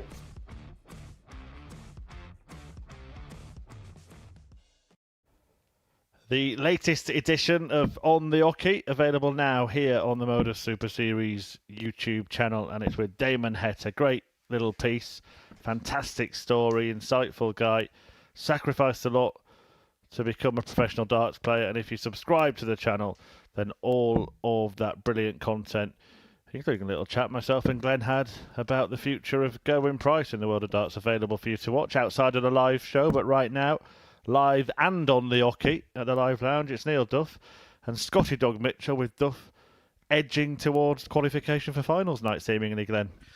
Yeah, I think he's got a good end to the day as well. So as much as there was an awful lot of pressure on his opening game of Robert Thornton because of the league position, I thought his second game against John Henderson was just as important, and he passed both with flying colours. So there doesn't seem as much of it, but just look at the focus in the background of Neil Duff. He wants to get the job done now, Murph. Yeah, certainly would be the case. If he does win this match, only Thornton could mathematically catch him. If Mitchell wins it, he closes the gap to 4 points, gives himself an outside chance. But if Duff wins and Thornton loses to Harrison in the game that follows, then it will be wrapped up. And Neil Duff will be the Group A winner at Double Trouble 2. First leg, it's Neil to throw first. Game on. Yeah, nothing to separate them in the head-to-head so far this week. A win apiece. You feel the ascendancies with Neil Duff. You feel the fact he's thrown first in this game. Decent start. 160. No messing around at all. He wants to get the job done ASAP, and that's the way to go about it. 40.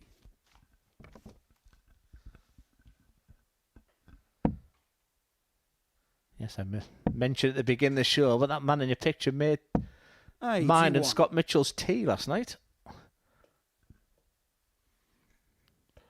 Any good? Honestly, usually when you're on the road, it's, we mentioned pot noodles and it was chicken wrapped in ham with champ and Northern Ireland mashed potato, vegetables, peppercorn. It was absolutely delicious. I loved it. 55. I'm not sure I would be accepting food off one of my opponents, but... Well, Scotty Dog certainly demolished it. As I did. I was licking my plate.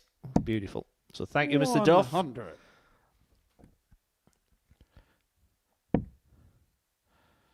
Yeah, Duff made dog's dinner. But it's Robert Thornton who's making a meal of qualifying. He was leading this group before the day started. We said, would that first match between the pair be pivotal? It looks like it's been the springboard for Duff to go on to succeed. Yeah, how many times have we sat in this seat and pretty much written our own conclusion of Modus Super Series and something else happens, but Duff just looks in the zone. 140. Just a stunning last start there as well. I was about to say it leaves the 2-darter. What's even better is we're back on throw after 15 darts for double 10. Duff looking to bring an end to a run of a pattern of results where the last 5 matches, it's always been 1-3. Mitchell actually started that by losing to Richie Burnett. No score. Yeah, I don't know if you noticed there. It was a quick look at Scott Mitchell's score when he wanted that double 5. This would hurt. How many times has this happened in darts? Just the 1 dart or a double for a man who's been second best. 80. But doesn't see it out. Require 20. So 2 10s. Game shot on the first. Duff only needs Neil 1 dart to get the perfect start. Second leg, it's Scott to throw first. Game on. And there's a player's mentality in this game in a best of 5. Duff's done his job. All of a sudden, he's now relaxed. And that man in your picture there has to win this leg. You do feel you're on a bit of a free roll in this leg if you're Neil Duff. No score. And I'd be delighted to hear that. Advantage to the man from Northern Ireland. Will be representing his country again in the Europe Cup in Slovakia quite soon. 75. 2 legs played. Off first start in both.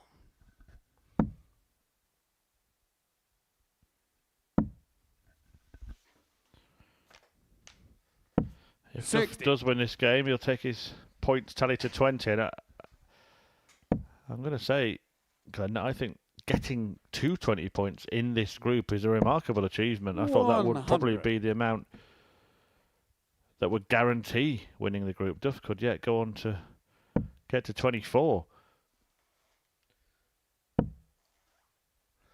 Yes, it was sort of labelled as the best group A we've had here. We have that opportunity to do that in the specials weeks as well, where you invite in the best amateur players in the world. It hasn't disappointed. 81. Yeah, for those unfamiliar with the normal setup, Group A usually features 3 ADC representatives. So 2 qualifiers, one from the UK and Ireland, the other from ADC 43. Europe. And then there is a wild card from the EU region as well. And then again, further qualifiers in Group C. So a third of the players 60. in the normal weeks at the Super Series are qualifiers, and the rest done on an invitational basis. So there is a pathway for anybody to make it through, but as Glenn said, these specials weeks, get the chance just to really load them with the top players available. 28. Yes, I think my invitation for Series 9 was lost in the post, so... Well, we do a lot of that on data, Glenn, from, previous appearances. 135. Well, certainly, Neil Duff has got an invitation. He will be back next week in that 3-week stint he's doing here. And I thought that might have been just a little bit too much, especially when you're playing Group A's as well, because to be playing darts. But he's a fit man, playing really well. He could have a couple of days off this week by the looks of things. Tops here for a 2-0 lead. Duff goes one away. Superb once again.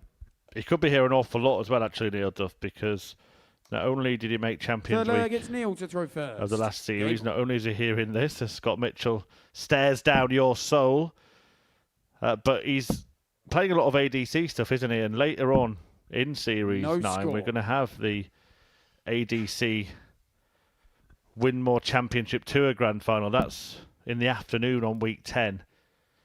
So if he gets through week 1, we might see him on week 10 in the afternoon session on a Saturday. 40. By the way, if you buy tickets for that at dartshop.tv, you get entry for just £2 to the ADC Winmore Championship Tour Grand Final and the Modus Super Series weekly final. No score. If he makes Champions Week, he'll be there then. And then we've got the ADC Global Finals over 2 weeks at the end of the year, which Duff could well be part of as well. So might be seeing an awful lot of Duff in the final part of this season. And that is how you can get tickets. Scan that QR code. It'll take you straight to that page. You will see posters for all of our weekly events. Click on those. Which week you want to come. You'll also see the poster for the Influencer Darts Showdown this Sunday. Unfortunately for you, tickets are now sold out, but you can watch it live stream from 3 p.m.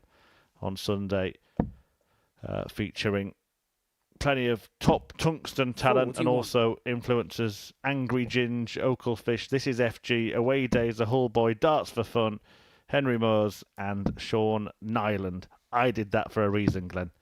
32. Darts, I think you got darts off. It's darts for you. It's taxi for you every time you've tried it. 180. Scott Mitchell producing a perfect visit as he tries to work his way back into this match. Yeah, 11 missed dart at a double, getting off for Neil Duff. I'm just wondering if he's got rid of all his bad darts in this one leg. It is on throw, though, so it gives Scott Mitchell, a real opportunity to get back in this match. And that 180 as well from Scotty Dog. 45. But in between that 180, he's been scores of 60, 41 and 45. But still well ahead. 60. Yeah, so far ahead that he doesn't need to go for the bullseye Scott, you here. require 130. Unless he fancies a flashy finish. Old school.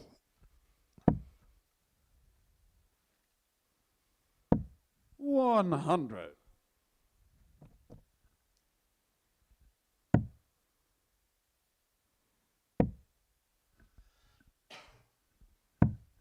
$45. Scott, you require 35.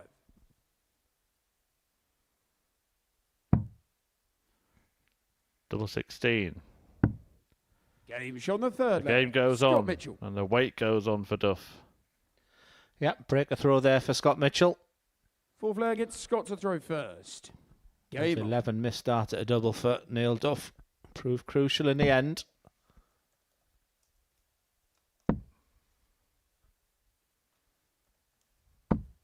$40.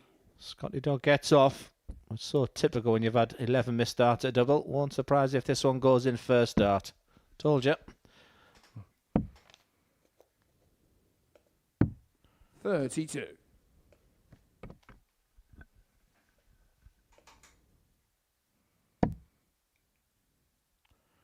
Seventh in the overall ADC rankings, Neil Duff for the United Kingdom. 121.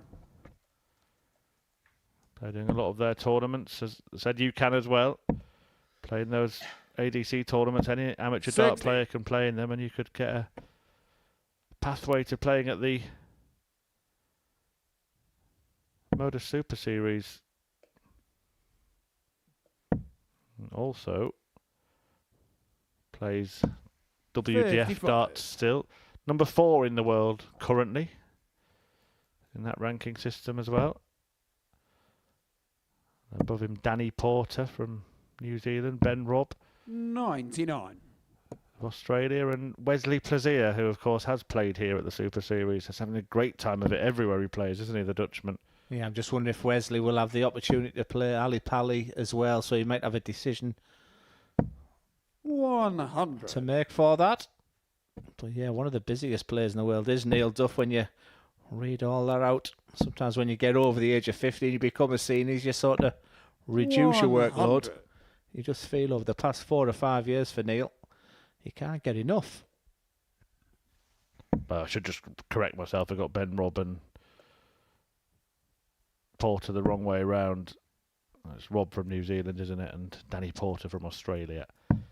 Before people 99. start atting me. Yes, I'm going to go down to Lakeside this year. I'm going to go down and watch Matthew Edgar. Watched his vlog. What's a vlog? After getting 85. devilfish and oakelfish Scott, wrong. you And require 86. all these new words. But yeah, looking forward to seeing him play. And Scott Mitchell looking good for 2-2 right now. It'll be the bullseye if it is the case. Just double checking the score there. That would have left 7-7. Resets. Bullseye.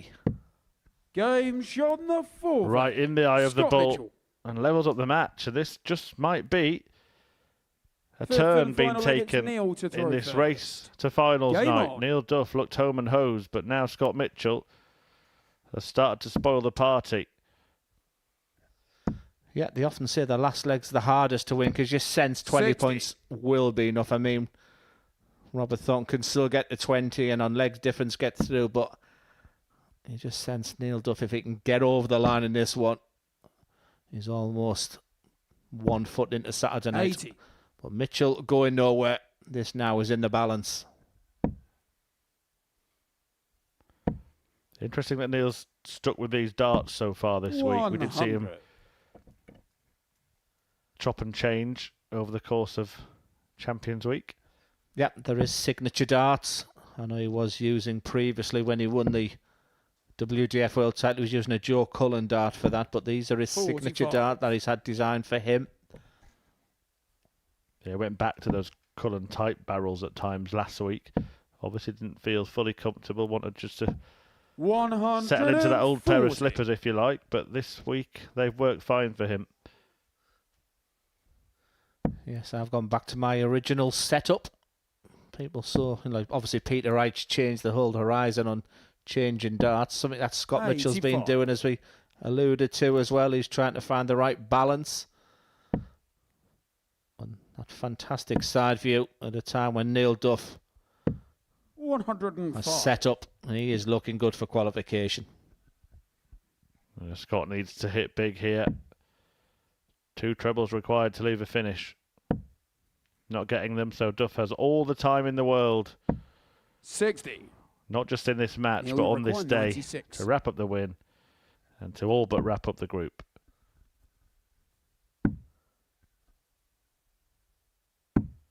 $60. He will be back. This is one of those shots that you need to think about. If you don't get a treble, just think about using the bullseye. But Mitchell can push that out of his mind now. He just felt he didn't push his arm right through such a good first dart. 81. What Neil Duff. You require 3 36. darts for the match. Does he need all 3?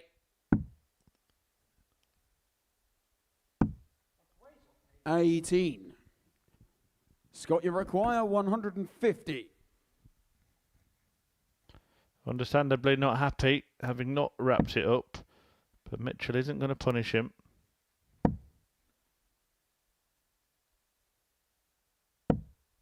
$41. Yeah, it was a nervous Now you turnaround there. require Be delighted to see it was just the score of 41. Does he split? Does he go direct? Highline suggests he's going straight for it. I think this is almost impossible to get. Maybe just aim for right at the bottom of double 12. Yeah, he's got to be high in the 9s. No score. But he's gone for the number 9 rather than the Scott, double you there. require 109. It's interesting that happened because his darts tend to lean over from the other side of the board, so he's blocking him in every direction here. And is he going to block his path to picking up this group victory? Scott Mitchell 73. committing the cardinal sin You there require 18. of missing the big number. Yeah, so unexpected for Scott. He's usually so solid in that. He's feeling it, Neil Duff. No score. Scott, you require 36.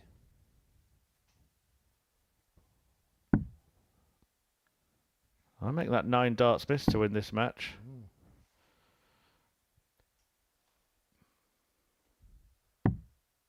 That would have been ironic, wouldn't it, had Mitchell found that target? Now Duff you require continues. Does he 18. continue? Does he persevere? Or is there a thought of splitting? I think he perseveres, but he's given himself just that little moment there just to recompose and smack bang in the middle. He gets there in the end. It was missed opportunities for Scott Mitchell, but Neil Duff was leading that match 2-0. He probably saw that winning line, and it looks like potential qualification. He dips one toe into Saturday night. Robert Thornton can still catch him, but this group has been all about Neil Duff. Played 3, won 3 today. Forget those averages, those checkout ratio. Just showed that there was a lot of tension, a lot of nerves for Neil Duff, but he got the job done. As we move on to the next game, what can Robert Thornton do about that? He's up next against Andreas Harrison.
Well, Neil Duff has made his move.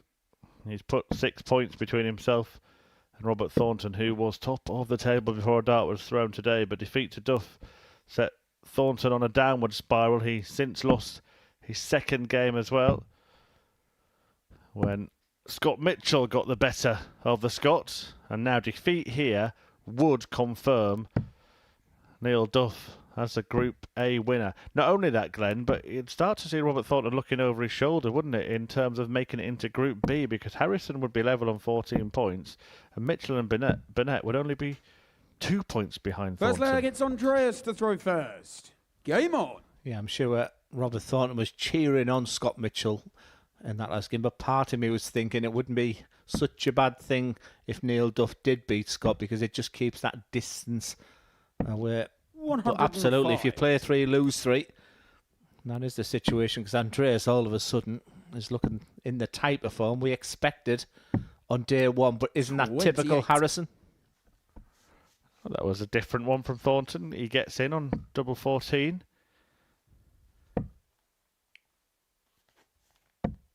$125.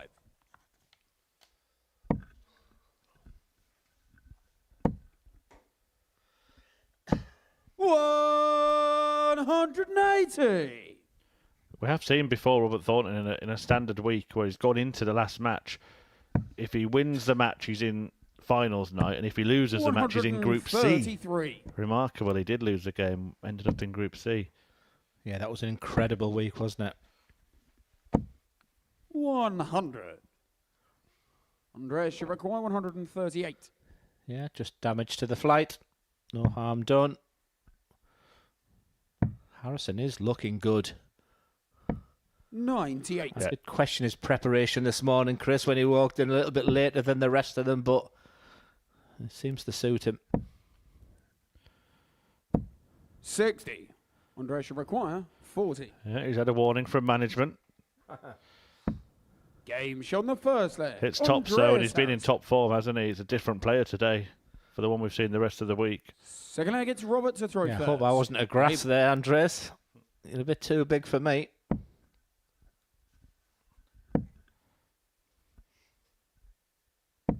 $80.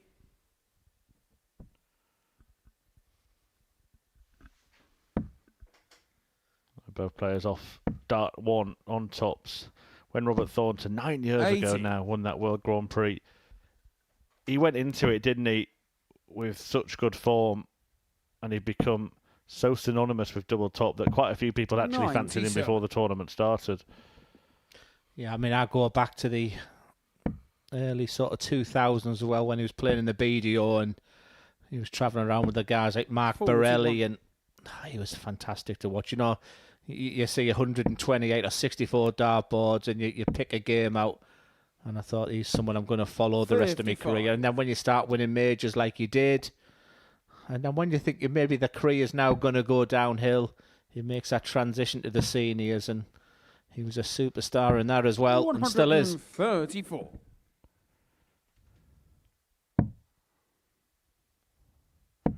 The 2 stars on the collar of Thornton represent those 2 World Seniors Championship wins. 23.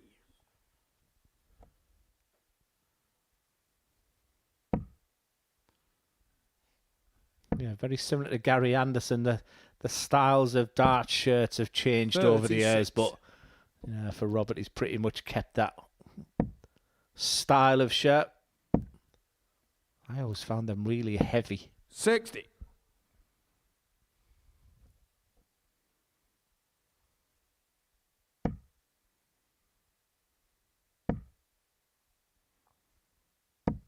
$100.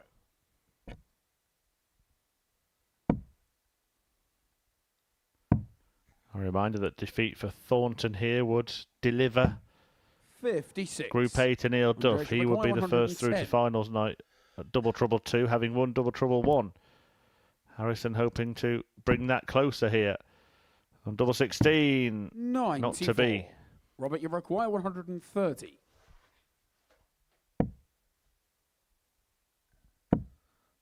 Bullseye to level the game. 95. Andreas, you require 16. Very, very polished performance again from Andreas Harrison. This for a 2-0 lead, double 8.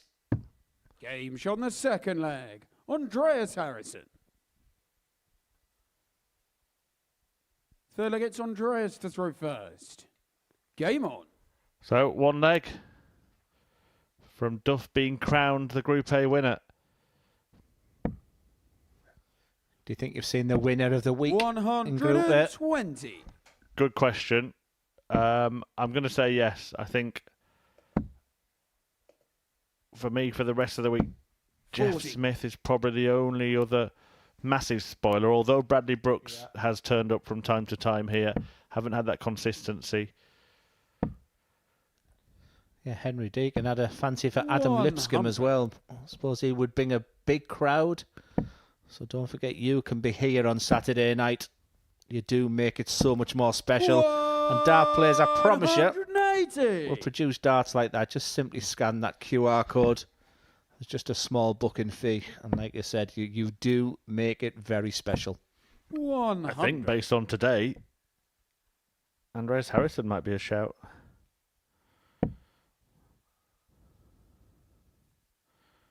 More than 50% success on double start for Andreas Harrison today. And he's 2 from 2 in this game. So 3 from 3, sorry, in this game. 95. There's so many players now, Chris, where you pretty much know they're going to start fairly slowly on the Monday and just get better and better. And Andreas Harrison is the classic for 68. that. Too much for him this one, but you sense he will still be there 86. Saturday night, especially with darts like this. This has been a rapid game.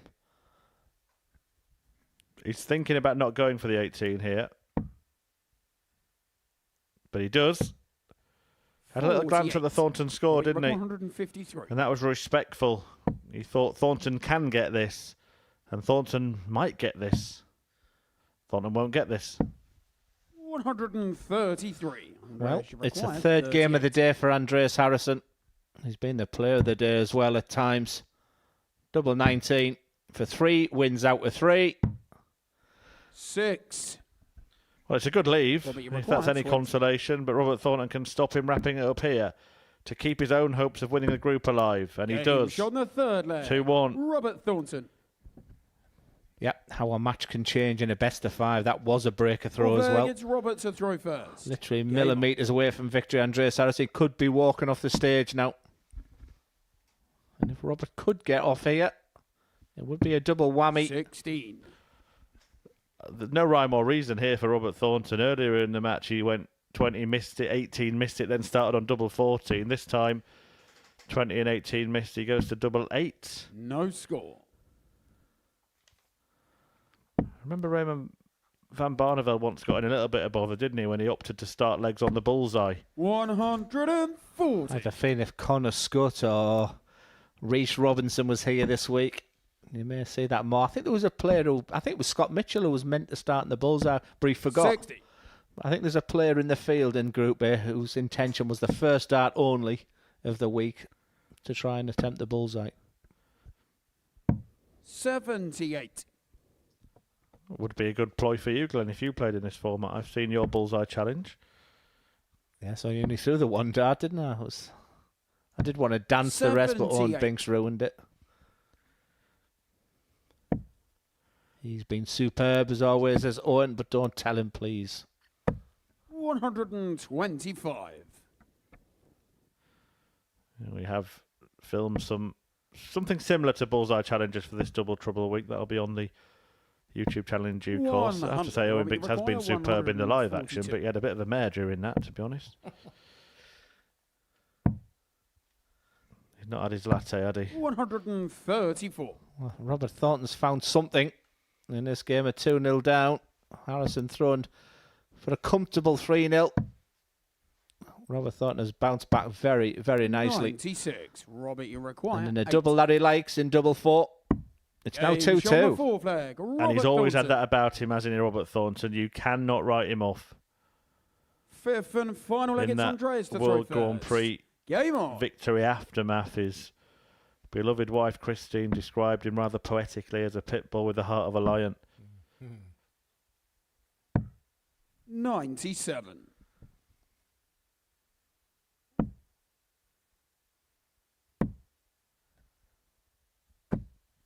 And there's no 40. rolling over for tummy tickling here. Thornton's in it. Yeah, just when you write him, I was about to write him off again if he failed to hit the double of that last start, because with Andreas getting off with 97. But one big score from Thornton here.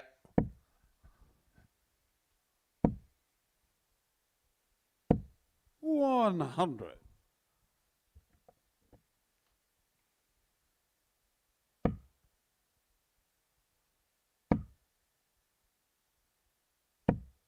$85. He fancies this. He's up for it. Is he going to turn it around? 140. Yes, I think you're right. He's just gritting his teeth and digging deep. It's not as if Andreas is playing bad. It's just another good game. That was a tight game.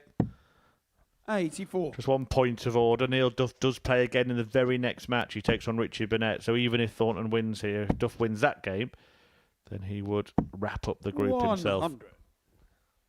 Yeah, it's falling quite nicely for Neil today. He had a lot to do. He'll fancy his chances against Burnett. 41. Robert, you require 121. Treble 17 for the bull. 96. Well, that was the There shot should and the require route that won him the 134. 2012 UK Open when he beat Phil Taylor in the final. This time narrowly missed the target, and now Harrison wants two tops. There's one of them. Oh, what a way that would have been to win it. 114. Robert, you require 25. What a conclusion. With steady life, double four. It was good for him in the last leg. Down to the wire. 21. Well, Robert Thornton rallied, Andreas, you require 20. fought, and forced his way back into this match and into the equation for winning this group. But it's Neil Duff who wins Group A after Andreas Harrison ends Thornton's chances of doing so himself. Duff then through to finals night thanks to his own work and the good work of Andreas Harrison. Both of those players winning all three of their matches so far on Wednesday. And that win for Harrison means Thornton can't make it. He'll have a fight on his hands to get through to Group B. Harrison's just levelled points with Thornton, 14 apiece. Duff too far ahead of them. He's through to finals night. His title defence at Double Trouble continues. He will be there on Saturday. And Glenn and I are going to reflect on all of the action so far today before Duff returns to take on Richie Burnett.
So there we go. Duff has done it with a little help from Harrison. That win for Andreas before the break, sealing the group for Neil Duff. Glenn, great game, wasn't it, between Robert Thornton and Andreas Harrison? 3-2 there, as you can see. Duff got the same scoreline in the match before, and that ended a run of a quite remarkable pattern of 3-1 wins to the player throwing second. Yeah, Robert Thornton, came from 2-0 down, missed out from Harrison, but there's something about Andreas Harrison, for him to win 3 games out of 3 today, but it has been about Neil Duff today. Meticulous in his preparation, even from last night, going for a really long walk, just to clear his mind, making sure he's not getting lazy, to what he's done today. Super impressive. Contrast this week to last week for Neil Duff. It has been particularly impressive, hasn't it? We did sort of say that having last week might be a really good thing for him, because he's a real slow starter normally at Modus Super. So he doesn't come alive till the Wednesday or Thursday.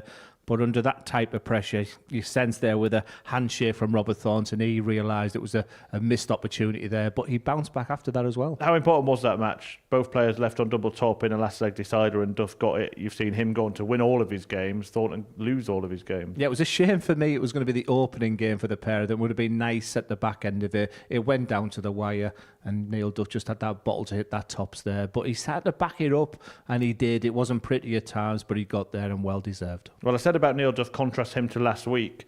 As for Andreas Harrison, contrast him to the rest of the week. It's been a totally different kind of display from him today. Yeah, if he could only start on a Wednesday at the Modus Super Series, everything would be so comfortable. He's a terrific player.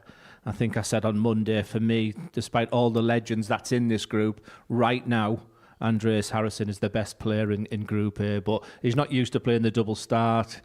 Like I say, he just seems to really get himself going. I expect him there to be Saturday night. So confirmation then that Neil Duff has won the group. He can't be caught. He tops the table, and the defending double trouble champion will be there at finals night on Saturday. Robert Thornton and Andreas Harrison tied on 14 points in second and third. Remember, they go through to Group B. Whoever occupies those positions at the end of the day, Scott Mitchell and Burnett still have a chance. John Henderson doesn't.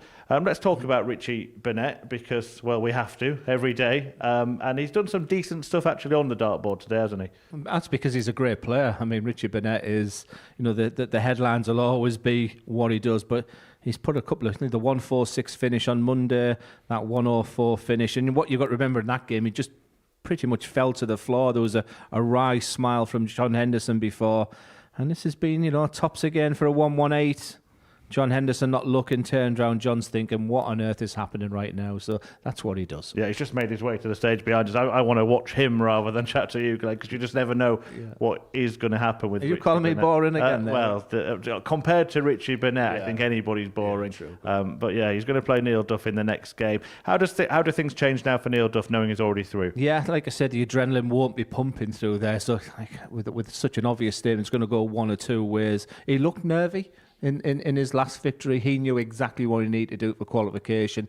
He's got there now. Sometimes when the adrenaline's not going, you can just fly through it. He doesn't enjoy playing Richie Burnett. That's one narrative to this game. Yeah, it's certainly something to watch, because yesterday we saw Neil Duff notably turn his back on Burnett because he did not want to be distracted by him. I said he was wrong. I told him last night, I said, don't change your strategy for who you're playing. Suck it up, deal with it. Don't show your opponent anything. And let's see if he does.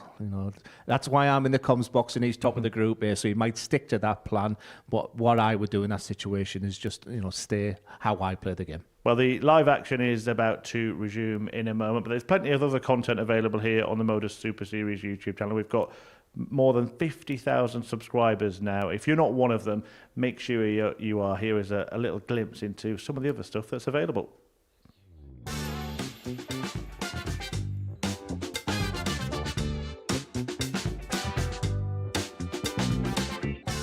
Giving Rob Cross a run for his money, and Waters used it. Oh, hello, double. Yes! Come on! What am I? Champion! What am I? Owen Briggs! He's found a way to get the deflection to be further away. Watch the equipment, Mike. Warburton wraps it up, and that's probably the happiest I've ever seen Steve West when he's lost something. A couple more visits yet. We're not going to need that. Bosh. Pie Face is through. He gets And he's absolutely buzzing. It was a game that Pie Face dominated throughout. Game shot And the perfect 9, Luke Humphries. But Luke Humphries nails the 9 darter. Almost trying to dictate the show here in the early stages. He's a player, probably the most followed player we've got here. But look at this, George Scafey straight in. Hang on a minute. Wow! Oh my God! Well, that's £100 down the drain already. Over the Christmas period, it was the opportunity and the time for the non-dart players. The Modus Super Series staff took part in the Bullseye Challenge. Now we've got the time for the non-darters as Glenn Durant. I don't think he's quite got the rules. I mean, he's got the bullseye. It's the Bullseye Challenge. He's done it in the first dart, but it's how many you can get, Glenn. Here we go. There's one. There may be a difference of opinion. Who is the most intelligent? Oh, you can have that. I'm not even that intelligent, just he's that thick. Here we go, 23. There we go. This is why. No! 180! That's unreal. You've just done that with... Oh, wow.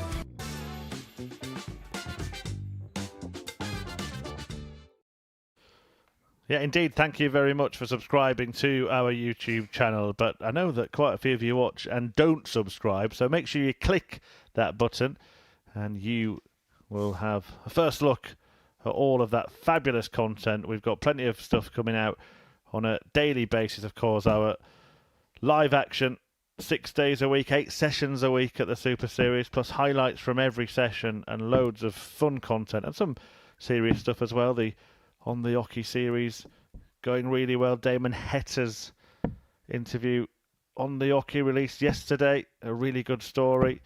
I think I might want to send to throw first. our team to Richie Burnett's house and see what they can come up with for him next. But we'll get plenty of entertainment in this match alone. We got a lot of it in the game yesterday between him and Neil Duff, largely because Duff employed halfway through the match the idea not to look at Burnett's darts. And notably, Glenn, he's done it from the very first dart in this game.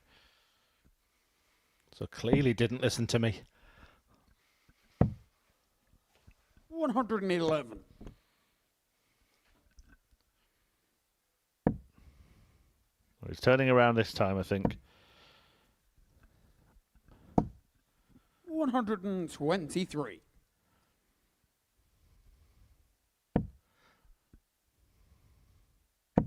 Yeah, walk to the venue today with Neil. It's gone absolutely perfect for him. And we asked how is he going to be in this game. He's already got the qualification, but I think he wants the 5 out of 5. I think he wants to just remind people come Saturday night, because 100. over the next 2 days, please join us for Group C, Group B. Sometimes you can just forget about that Group A winner. It'll be important. Like we talked about how meticulous he is in his preparation for getting qualification. I wonder what he does over the next 2 days. He's even gone back home on previous occasions there, so he'll know what to get the best out of him. Yeah, I don't think he'll go home, but I think it's a good point. Perfect to get 2 days off in the middle of a 3-week period, isn't it? Absolutely perfect for Neil Duff. 90. Almost perfect from Neil Duff, but Burnett will get a look at 62. Yeah, cracking first leg from both. Richie Burnett has got a serious chance of a Group B campaign. Needs to win this game, double 16. Game shown the when he gets down to a finish, Richie Burnett. He doesn't look like missing them ones. Like I say, it's when he has 3 darts in his hand that a single double seems to have been his issue so far.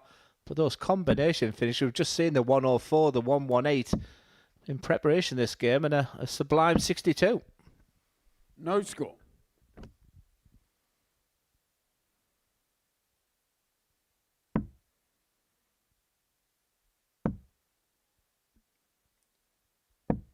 If you have just joined us, confirmation that Neil Duff has already won this group. His 20-point tally will 80. not be matched. And we are going to see a real battle for Group B. That's where we'll turn our attentions, and Burnett is part of that. Only 2 points separate Robert Thornton in second and Richie Burnett in fifth. Harrison also on 14 with a Thorn.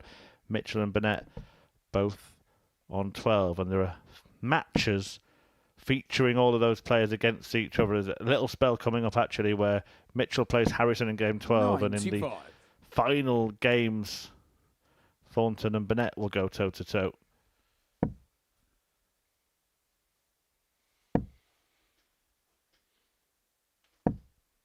100.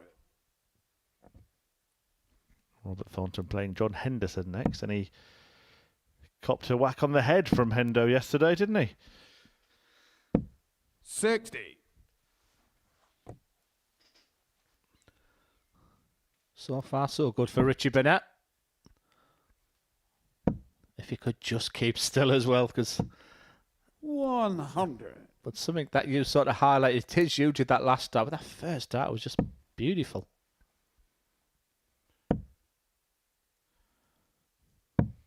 44. Well, he's not playing badly here, Neil Duff, but you just do wonder if there's a little bit more subconscious motivation for Burnett than there is for Duff, maybe mentally 60. Losing the intensity and urgency a little bit, having already sealed qualification. Yeah, just reading his body language going onto the stage, and just his reaction with that 5 there. I think he wants it. It must be a good Richie statement to make to get 5 out of 5, get to 24 points in this phenomenal group. But Richie Burnett and these types of finishing has been beautiful. Double 18. 85. Neil, we require 97. Well, Duff looking to do something similar to that which Burnett did in the previous leg. Double 19 leaves double top. 77. That one took a nosedive. Richie requires. Yes, I would have liked to have seen the reaction from Richie. That tops would have gone in. It's a really good match from Richie Burnett. There's his marker. 3 darts in his hand for a double has been his Achilles heel. Refusing to believe it. Neil, you require 20. Burnett. You better believe it.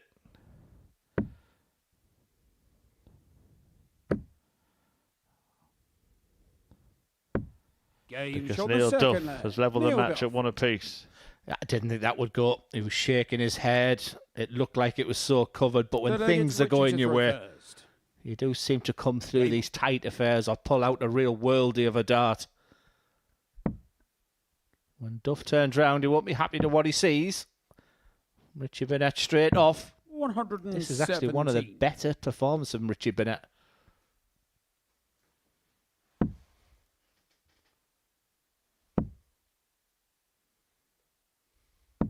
40.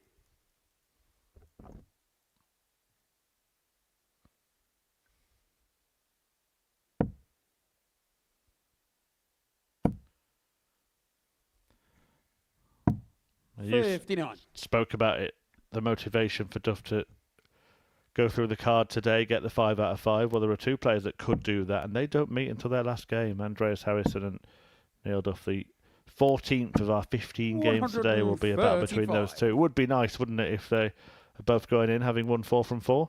Yeah, and I'd actually go for Andreas Harrison in that game. I think he's just beginning to produce his best darts. I think he's getting used to the format.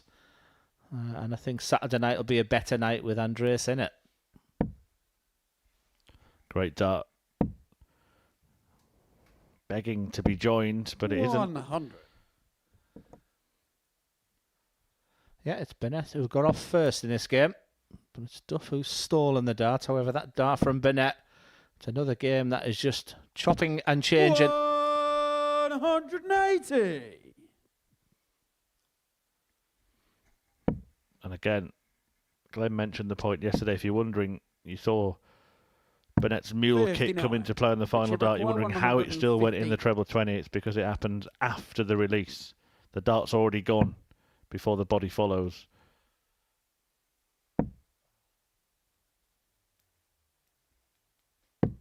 $45. Yeah, I love that last dart from Richie Burnett. 167. I've questioned some of his board management this week. I haven't questioned too much about this man in your picture. He has been picture perfect at times. He fancied that. A wayward one allows Burnett the opportunity. 99. Richie requires 70. Has won 2 of his 3 matches today. And he's going treble 14 for double 14. 56. Neil, you require 68. Double trouble for Richie Burnett. Not my fault, Richie. There we are, sat in the direction that he gestured there. Don't know what you've done to bother Burnett, Glenn, 64. but I'll let you go and have a chat after the game. Richie require 7-7. That's not me whistling in the background. Game shot on the third. Super darts and Richie Burnett. He's a must-watch, isn't he? Full flag gets Neil to throw first. I've enjoyed reading a lot of the stuff in the chat room as well. There's a lot of love for Richie Burnett, but there's also a little bit of frustration as well. But this is how he's played for the past 30 years. He's a character, and that's what the game needs.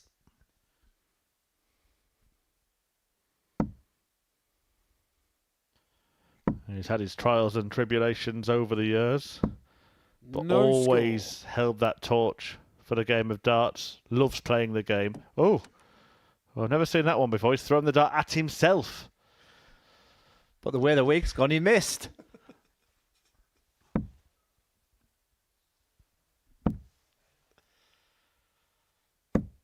No score. Big chance for the Welshman.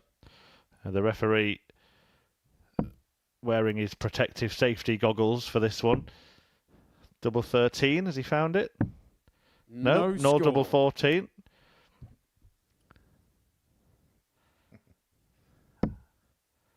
He might as well try and go for every double on the board until he hits one. 65. Right, if he misses tops this time, it'll be 16s. I'm going to call it. He doesn't miss.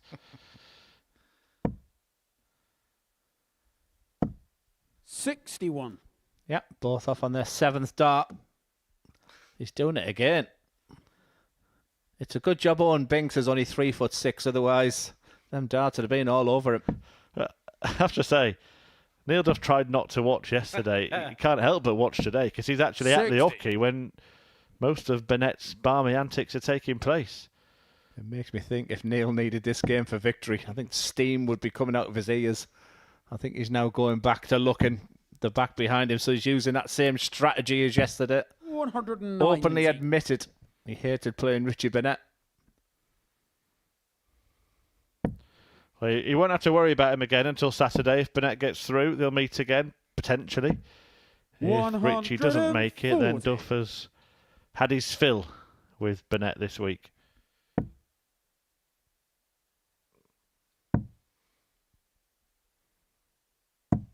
$96. Yeah, I've actually liked this performance here. I think his antics will always get the headlines, but he's still a terrific dart player. But the consistency of Duff today has been so impressive. Looking to level the match. Carry on that 100. perfect streak. You require 101. I get the sense he'd like to put the Burnett throw in room 101. Treble 14 or bullseye. Just want to make a further point, Glenn, actually, that Neil Duff lost his first game yesterday. That was the only game he lost, so he's on a 7-match winning streak. That could be ended here if treble 20 goes in. 105. Neil, you require 8. Yeah, and another reason, Murph, where I think he wants to keep on winning. If he can get 9 wins on the spin going into Saturday night. But this double 2 has to go. 4. So the undefeated run may be ended by Burnett. Duff thinks it's done. And the group winner is right. No damage done to Duff, who is the Group A victor and will be going through 2 finals night. But Richie Burnett enjoys another victory. He's having a decent day, actually, Burnett, and he's telling the referee Owen Binks all about it right now. He's won 3 of his 4 matches, and he's the first to beat Neil Duff today. A 3-1 win for Burnett there. 30% on the doubles. That 62 checkout early on really changed things and gave him the authority in that encounter. And he could have his best day yet. 4 from 5 possible. He takes on Robert Thornton in his final match. And he's just put himself firmly in the picture to get into Group B. Thornton will be hoping to stop him. He takes on John Henderson after the break.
And welcome back to the Modus Super Series, where top of the table is already confirmed. Neil Duff is our first player through to Saturday night, but he did lose his last game to Richie Burnett, who's put himself in a really good position for what is a fascinating fight for the Group B places. The players often like that scenario Group B where it's 3 from 5 and playing on the night. And for this man in your picture, Robert Thornton, the day has not gone how he wanted to. He's played 3, lost 3 after overnight being joint top with Neil Duff. But still all smiles for Robert Thornton. He's just walking a little bit sheepish there, as you can see. So maybe the week's catching up on him. And I think Robert openly admitted winning Group A would have been good. So he had a couple of days to relax. They know each other's games so well. But you just sense it's a bigger game for this man in your picture. Yeah, plenty of meetings here at the Super Series, plenty of meetings away from the Super Series and in the PDC days. 5 wins for Henderson, 5 wins for Thornton in their 10 tungsten tussles. Also played together, we mentioned that earlier in the week at the World Cup of Darts, when John Henderson gave Robert Thornton some good old Scottish encouragement by slapping him around the head. And he did that again yesterday. 36. Thornton felt the after effects. Yeah, he's been so good again. 44% on day 1, 44% on day 2 was Robert Thornton. But one of the key 140 things today, he hasn't been hitting that tops as regular with his first start. Still good percentages going into this game. 96.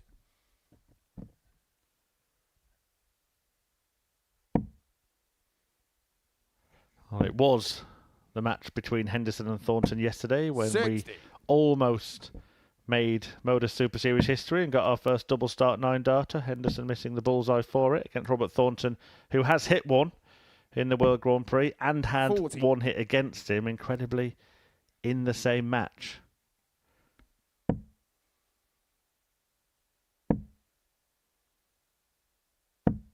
$81. Yeah, funny all week for John Henderson. Had that disastrous start on Monday. A lot of that linked to that word preparation was being mentioned. 59. Started yesterday beautifully. 140. I just get the sense he's ready for a Group C campaign tomorrow where it all starts again, and I'm sure we'll be seeing him in first or second place. 28. With darts like that.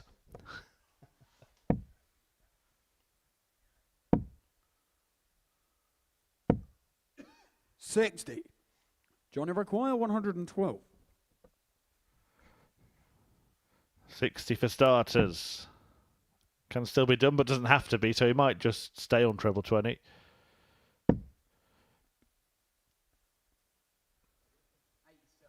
Should be treble 17. Just seem to be thinking that clearly right there. What was I saying about first or second place? And scores are 28 and 28. Lock that door. He'll come looking for me in a sec. 60. Johnny require 84.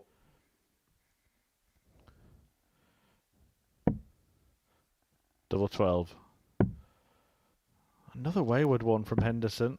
Can't seem to get it right. Robert, you require 150. Does he go bull? Does he stay there? Stays there for double 15. And what a finish that is from the Thorn. Henderson struggled towards the end of the leg, and Robert Thornton made him pay emphatically. John to throw first. Yeah, no eye contact. Highest finish of the week. It was 146 going into this game, but absolutely out of nowhere for Robert Thornton. 100. John Henderson fuming.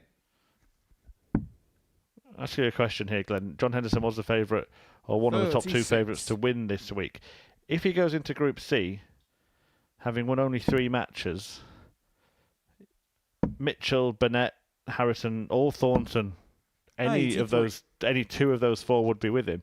Do you think the bookies would still make him favourite to win that group? Yeah, I certainly would. I certainly don't have a great deal of information how they set them, but he has. I think the reason why is that Monday was just a disaster. I think he'll enjoy walking into the venue tomorrow, seeing all players on 0 points. That opening game would be crucial. 140. And I fully expect John Henderson to be here on Saturday night, despite the Group A campaign where he's flattered to deceive. 43.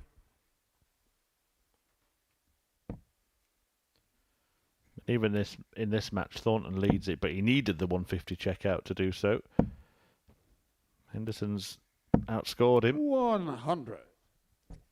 Yeah, I don't know if luck's the right word, but just things seem to be going against you when you're at the bottom of the table or when you're scratching 64. For wins. Like I said, that can 78. all change on a different day. So, like I said, I fully expect John to come back fighting. Double 12.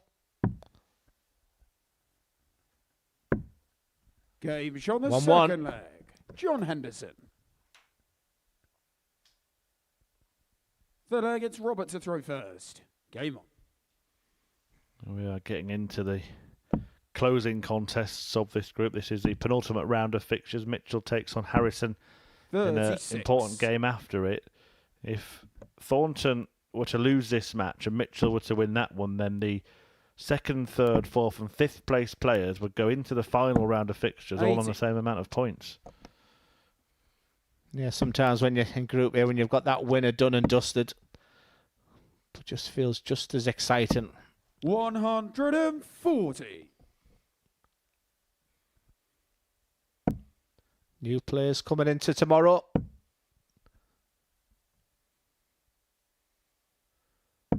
Devon Peterson in the house. Don't say that again, Glenn. Just all this influencer stuff. I feel like I'm going down with the cool kids. Sounded more like you're under the influence. Peterson in action in Group C, which gets underway from 1 p.m. along with Whitlock 100. and Everts. That's Mason Whitlock and Ted Everts. And then in Group B, Jeff Smith, Adam Lipscomb, Bradley Brooks from 10 p.m. tomorrow night. 161. That's what you call a setup. Bullseye, treble 20, treble 17 to leave, double 12.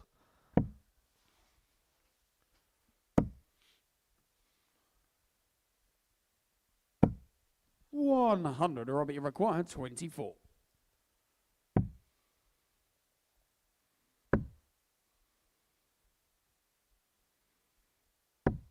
Game shot on the third leg. Robert Thornton. Yeah, super dart there from Robert. I thought that second dart made that double six very awkward. Fourth leg, it's John to throw first. And the setup play finish.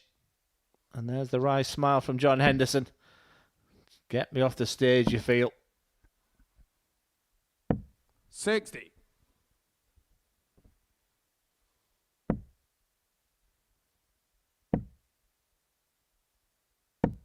$80.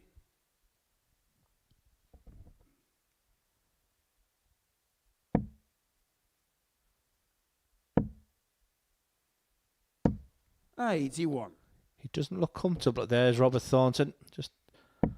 He was walking a little bit gingerly at the beginning of the game and just was wincing a little bit there as John was throwing his darts. 40. It is something, Chris, to take into consideration that when you're in the group, it can feel like, especially these players who are now seniors. 100. Yeah, and also how that might affect the rest of the week. 140. I do still maintain this week of all weeks a huge advantage of going into Group B. Henderson won't be in it, but you mentioned disaster as a word to describe Robert Thornton's day so far. If he ends up in Group C, that really would be a disaster, wouldn't it, having been top of this group at the start of the day. 91. John require 120. Yeah, I think John's been focused on the fact he's going to be in Group C.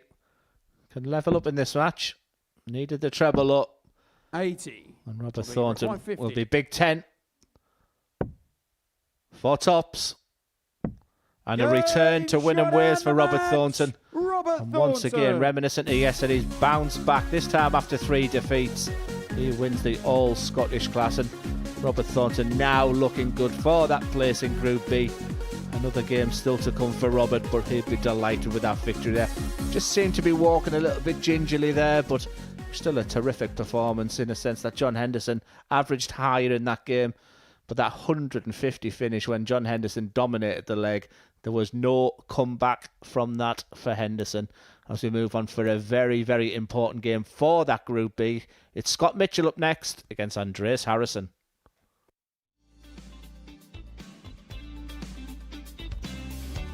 Fabulous start from the young man. Right. World Youth Champion. Oh, what a response that is from his father.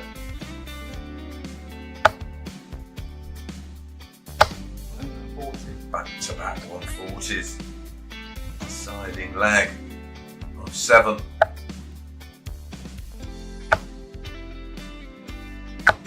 My goodness, back-to-back 180s. Well, we've seen 2 9s in last year's Modus League. Seen a couple of 10s. Not seen a 9 yet in the Online Darts Live League.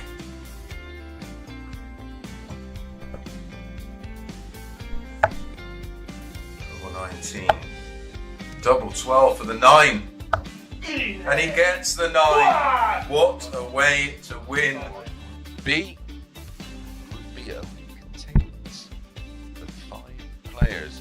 3 progress to Saturday's final. 60. Of course, that emphasis is on qualifying for Saturday night's final, because the the runner-up, and the winner of the 3rd and 4th place playoff will get their crack at Champions Week. 180.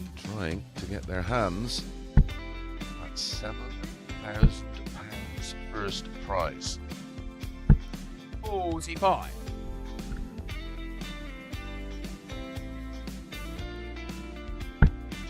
Some of you on them forums earlier here. 180. Oh, welcome back, Martin. Where have you been? Where did you go? 100. Martin, you require 141.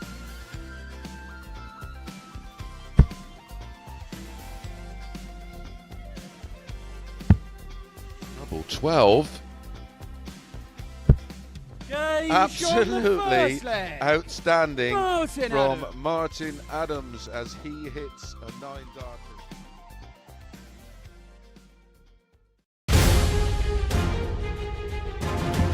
But his debut tonight for Davidson.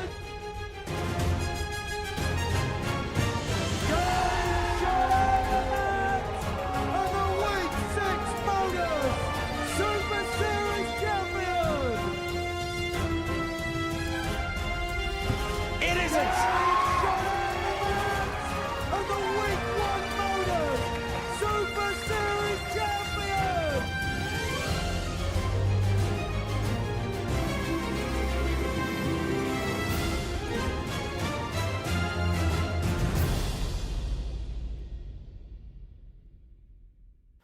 Yeah, the big new tournament in amateur darts will be held here at the Live Lounge, and it will be streamed live here on the Modus Super Series YouTube channel, the ADC Global Championship, coming up in December. But still to come your way today, Andreas Harrison against Scott Mitchell in a match that's going to be really significant in terms of trying to get through to Group B.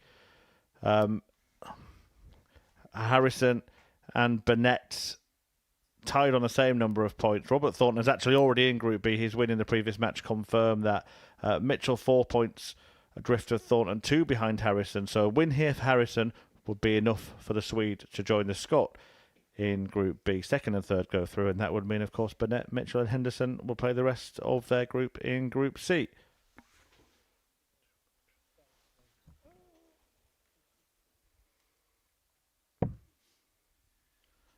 Significant game, Glenn. It determines whether or not the group goes on, or whether everything's signed and sealed with a round to spare. Yeah, for the neutral, a Scott Mitchell victory, but I think sensible play would be on Andreas Harrison. He's looked really good today. I think what it says to Andreas is that I'm pretty confident he'll have a good run and he'll fancy qualification. He's the type of player who knows how to play Saturday night. He knows how to win on a Saturday night. So still plenty to come from the Super Suite. However, he has played Scott Mitchell twice this week. First leg, it's Scott to throw first. And I can't think of a better word, but Andreas Harrison has been awful. I can only put it down that he hasn't enjoyed the pace. He played Scott on day one after the back of 3 wins and averaged 20 or 30 points down from where he was. I thought it was a one-off. 60. And Scott demolished him again yesterday. So if you look at that, you'd have to fancy Scott Mitchell to win this game. But is it a different version of Andreas Harrison today? 60. Good start from both.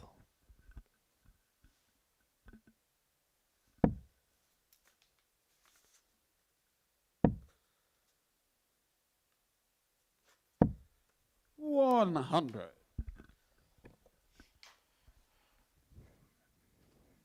So we have 2 things confirmed. We have more than 2 actually, but in terms of success, Neil Duff 140. winning the group, Robert Thornton confirming a place in Group B, although he probably won't see that as success. The way he went into the day, he was in first position, the Thorn. I think he should though, Chris. I might give him more time. Like I said, he looked like he was feeling it up there.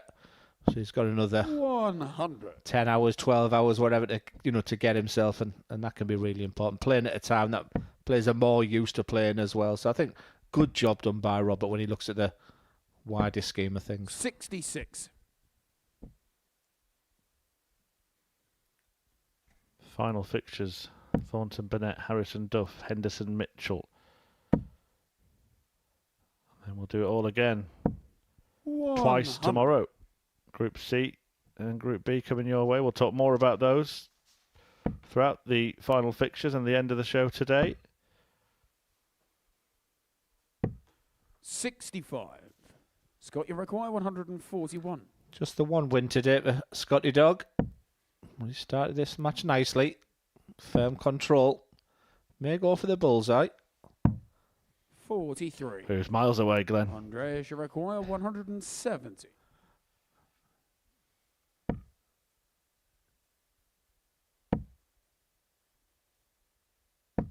$100. Yeah, once again, a terrific camera angle. It looked almost impossible. But that is part of the way Andreas Harrison plays the game. Remember, Scott Mitchell loves a double 19. It's his plan B double to go for. Chatting away to himself. Game shot on the and first. Sinks it with the last start. Mitchell leads 1-0. Second leg, it's Andreas to throw first. Game on.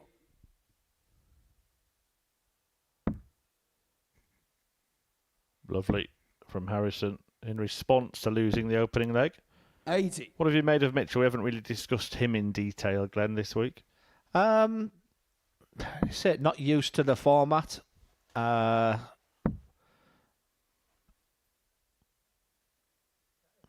I said, I was asked a question once. I think he's the toughest opponent I've ever played. I really enjoyed 60. our rivalry. I want him to do well, based on where he's coming from here. Just needs to find that extra gear. I just think he looks super solid, super professional. But he could just do with one real massive game and just a reminder to himself. But the ultimate professional. He looks highly motivated still there, just based on the fact he's having a word with himself with every dart. I know why you enjoyed the rivalry, Glenn. You lead the head-to-head between yourself and Scotty Dog 8-2. 80. I'm trying to think of a game straight away. I remember him losing to him in Jersey. I remember that one. And that was a final, wasn't it, of the Jersey Open? 10 years ago now, Glenn. Yeah, I remember that one. I remember beating him in the Welsh Open final. 8 years ago.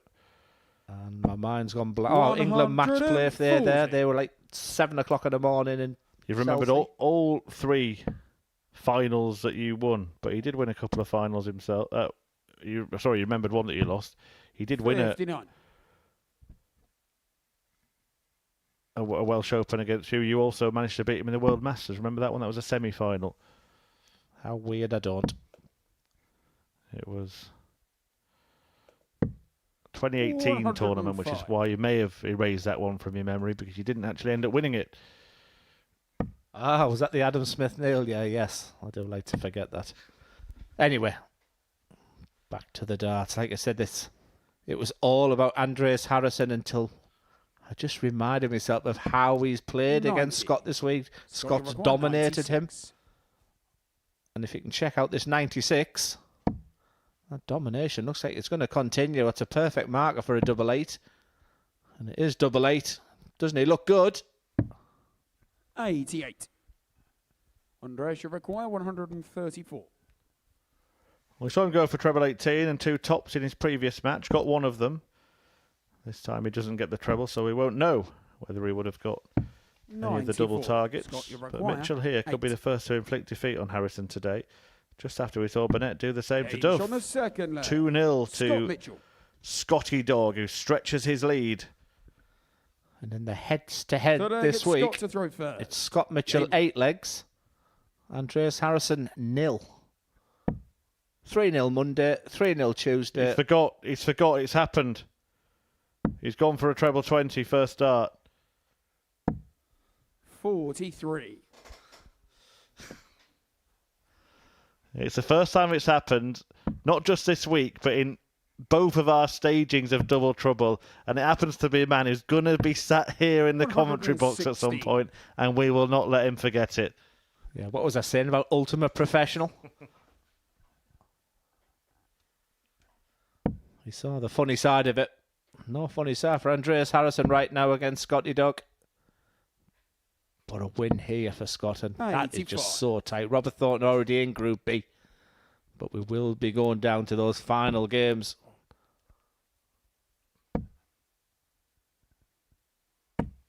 $140.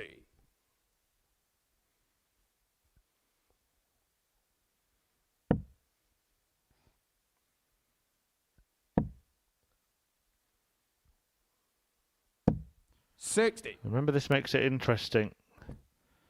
A win for Mitchell, he puts himself in contention. In fact, if he wins this one 3-0, he's going to put himself in third place going into the final round of fixtures. 100.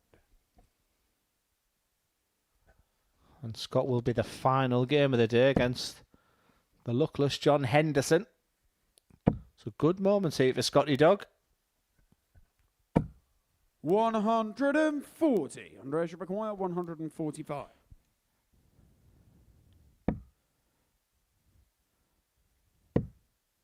Well, if he doesn't find a treble, 57. Mitchell may feel the door is open here. Might only be a dart of the bull for Harrison. Should start downstairs. Another treble and a single. So single 19. Excellent board management. Andreas, you require 88. Harrison hasn't won a leg against Mitchell all week. Will that change here? 60. It won't. And it won't happen if Mitchell can land tops to keep this Group B battle wide open. Game shot. In it goes. Scott Mitchell once again whitewashes Andreas Harrison. Remarkable run of results against a Super Swede, a man, of course, who's won Modus Super Series, beaten 3-0 in all 3 of their matches in Group A, and in doing it this time, he's leapfrogged him in the table. So we are going to have a real fight on our hands now. Neil Duff has won the group. Robert Thornton is safe in Group B, but Scott Mitchell, Andreas Harrison and Richie Burnett all have 14 points, and any one of them could make it through to Group B themselves. Stay with us to see how it all ends up. Next year, when that decision needs to be made, he's going to be 49. 1 year shy of the age of the seniors. A very viable option. 2 players who are around that age. Well, what did he say about the 9? Will we get the 141? Will the promise come true? Double 12. Shot and the match. Steve West has won the match with a 9-dart.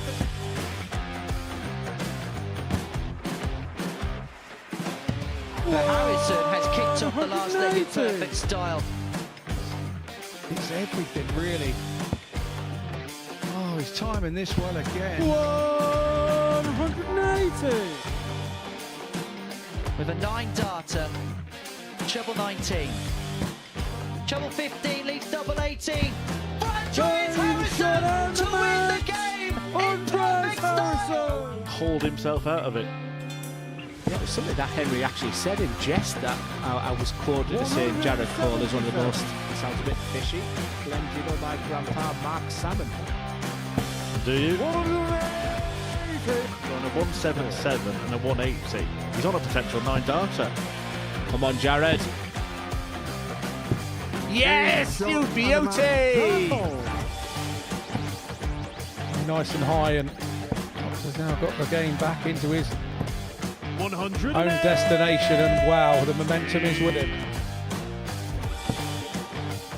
Here we go. 108. I wouldn't have said it. Don't jinx it. Yes. Yes! Double 12! Yes! Get in there, Leacock! Well, I think it's fair to say that the blue touch paper has been well and truly lit. 108.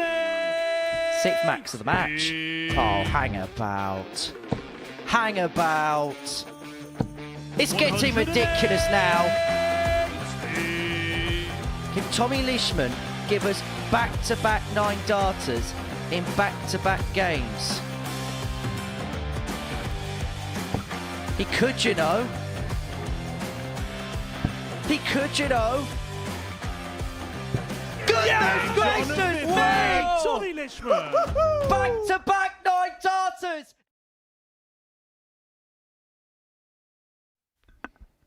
And welcome back to the Modus Super Series. Top of the table, Neil Duff, he's through. But still so many answers for who's going in Group B and Group C. But that man in your picture throwing his darts, Robert Thornton, he will know he'll be back in Group B. This is how tight it is. Let's have a quick look at the table now. Neil Duff sailing away on 20 points. He's been terrific.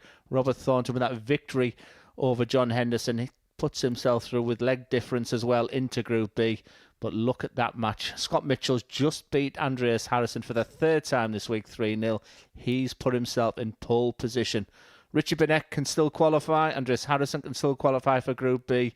So a really exciting final 3 games. And the first one up, as we can see in your picture there, is the flamboyant Richie Burnett. Even in practice, he's kicking and swinging against, I think, the very happy Robert Thornton. I think when he looks at the way the week's gone, he'll be delighted to finish into Group B and still has a major part to play this week. All smiles on the stage. Thornton, Burnett, then Harrison, Duff before Henderson takes on Mitchell. If Burnett doesn't win this match, that does confirm him in Group C, by the way. Won't be joining Thornton in Group B, but if he wins it, he will move on to 16 points and ask the question of Harrison and Mitchell. Mitchell, the only player who can end up in Group B, even if he loses his final game.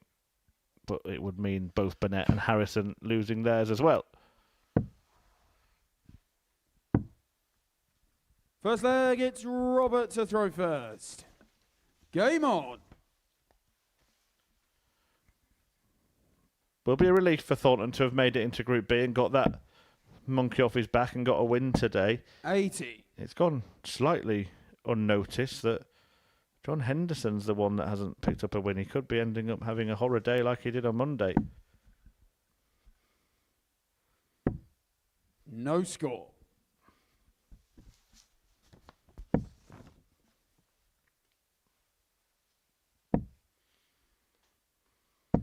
$81.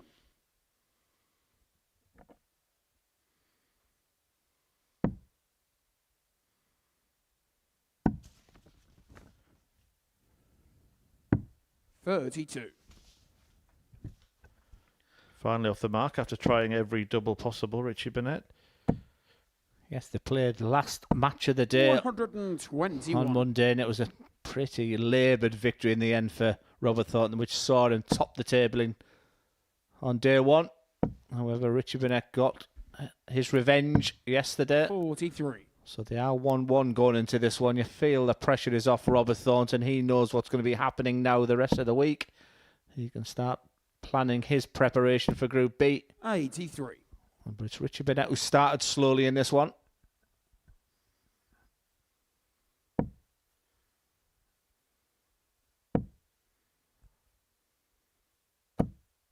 .43.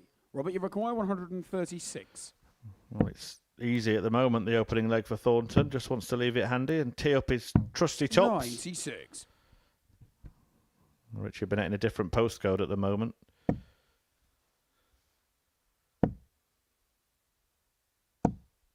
.45.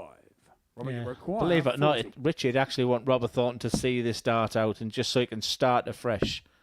Game shot on the first leg. Put that to bed. One of those Thornton. legs for Richie Burnett. He has the darts here.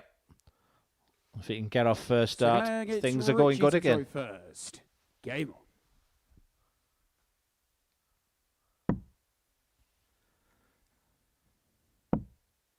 It could go anywhere with this start. No score. Not getting the double in. And Robert Thornton would love to take advantage of that once again. Can't do it though. No score. Yeah, I think you're spot on. Just take advantage while Richie Burnett is doing this, because right now he's all over the place. But that's what this game can do in a best of 5. You can have a horror show and still be level after 2. It's probably the wrong time to bring up this particular point 120. because Burnett's just hit it. But every single one of these players has started every leg on tops. Every visit on tops, in fact. Is there an argument once you start missing to just change it up a little bit for a few legs? Yeah, dart players are so stubborn. They're so routine driven as well, as that they're used to starting on tops, and your mind doesn't tell you that you're not hitting it, and to change, you don't think correctly up there sometimes. 140. Actually, I do need to correct myself because Scott Mitchell did start a leg on treble 20, didn't he? You're going to use that, aren't you, for the next 12 months? 120. Had to be him. Especially when I'm right in the middle of the ultimate professional sentence we were talking about. He will return to take on John Henderson in the curtain closer today. Still looking 43. to make it into Group B himself, Mitchell. Yeah, I think he'd be happy with that. I think he'll give himself a 7 out of 10 for the week, Scott. And if you have any 96. aspirations of winning this week, you know, going into Group B, if you don't fancy yourself with 3 out of 5, however, that Group B looks really tasty. Also for him, lives the closest geographically of all of the players. 41. Gives him more of an option if he wants to go home rather than stay in Portsmouth. Although I'm not sure that would be wise for Scott, because going home wouldn't be as restful as it might sound. Richie, you require He'd be up at the crack 157. of dawn on the farm, wouldn't he? He may not get fed as well like he does off Neil Duff, so that's another story. Now that's an on the hockey, isn't it? Scott Mitchell's farm. 95. Surely Robert, you require has to be in 164. the makings. Don't work with children or animals, they say. Well, with Scott Mitchell on the farm, you get both. Richie, you require 62. For 1-1. It was an awful start for Richie Burnett. But I guess it's not how you start. 22. Robert, you require 64. That was intentional because he loves tops. Game And that's shot why. the second leg. And he leads 2-0. Robert Thornton. Robert Thornton flexing his muscles and condemning Richie Burnett to Group C, seemingly. Third leg, it's Robert to throw And look at first. Richie Burnett. He's Game- gutted about that. Yeah, for once, I'm not looking at Richie Burnett. I'm just looking at Robert Thornton. He'd like to get this day done and dusted. He is walking very tentatively. 105. You can just see squinting.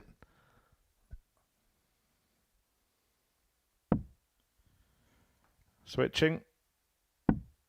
Switching again. No score. This is where I think just starting on a different target this time rather than the perseverance on tops. It hasn't worked for him in this match. 140.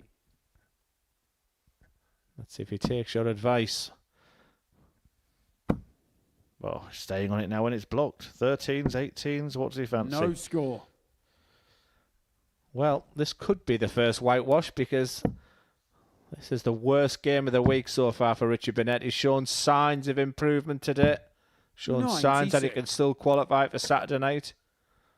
But I guess he doesn't want to go into his Group C campaign on the back of this because this will linger. No score. Robert, you require 160. Well, you were asking for a player not to start on a double.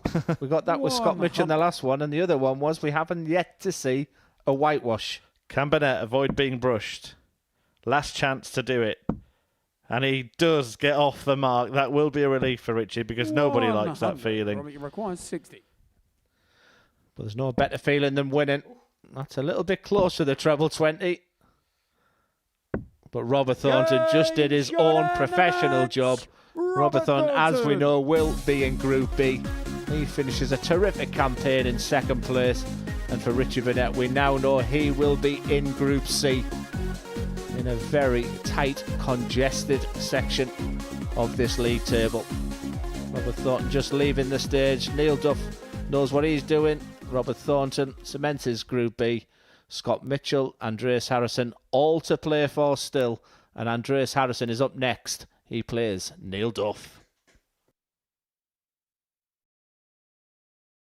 Welcome to the party in Portsmouth here at the Modus Live Lounge.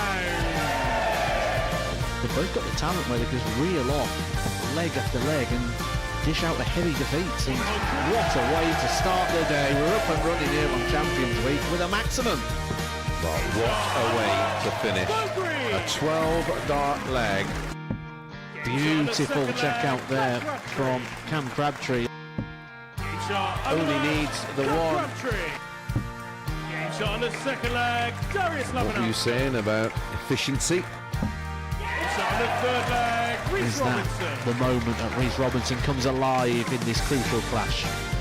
Looks like he's going to go for it. And it is right next to his favourite double top. And he gets the job done at the earliest possibility. That is Cam Crabtree through. Case not so. Harrison gets the all-important win. Game shot on the second leg, Darius Labanowski. Game shot. Ross Smith, is it a 9? A long time. And that clenched fist. Game shot. He gets the job done in the end. He's nodding in total agreement because Game shot on the fourth leg, just like that. Only needs the one. There you can see that she can unlock at any moment, but that is quality from Harrison. This would be a wake-up. Welcome to the party in Pompey. Should be a good marker for him, and is. It was a great guide. On the first leg, Andreas Harrison. It's a breaker throw for Andreas Harrison. On the second leg, consecutive breaker throw, double 16 is found. And he does lead.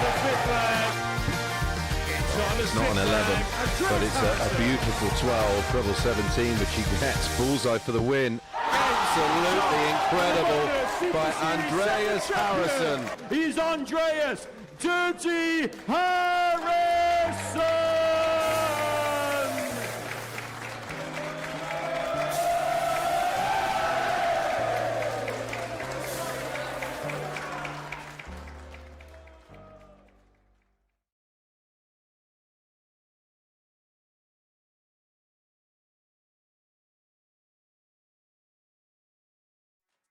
Hang on a minute.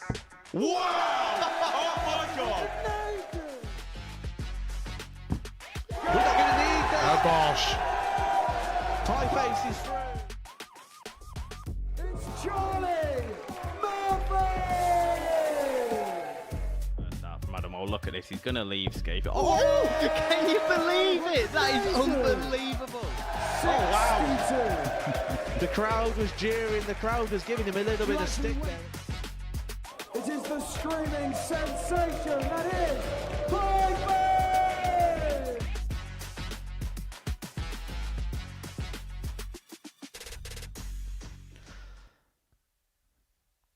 And Welcome back to the Modus Super Series for the penultimate game of this fascinating Group A. And Neil Duff, who's already done his job by topping the group, he is the reigning double trouble champion, up against Andreas Harrison, who's in a must-win situation if he wants to play into Group B tomorrow night, which I guess is the preferred option for Andreas. But for Neil Duff, 3 wins out of 3 when questions were being asked. Robert Thornton was his opening game and the big headline match of the 2 top-of-the-table players. He then had to come through a couple of tricky games, including John Henderson. First leg, it's Andreas to throw first. Game on. He did lose his game to Richie Burnett, and that's something he'll have to deal with. He hasn't looked comfortable playing Richie. But which version of Andreas Harrison are we going to get? Scott Mitchell sat in the players' area knowing a victory 59. here for Neil Duff. And Scott Mitchell will be confirmed in Group B alongside Robert Thornton. 120. Yeah, if Harrison loses to Neil Duff, the group winner, then there'll be 5 legs at best 180. between Mitchell and Harrison, which means, of course, even a 3-0 defeat could not remove Mitchell from the top 3. 85. So he'd be safe ahead of his final game, but if Harrison wins, then Mitchell would also have to win. Well, Andreas Harrison just looks a different player when he's not playing 98. Scott Mitchell. And the only thing I can put it down to is maybe the pace of Scott, or the fact that you just come up to some certain players where you just can't seem to get the better of them. 164. It's been a good start from the Swede.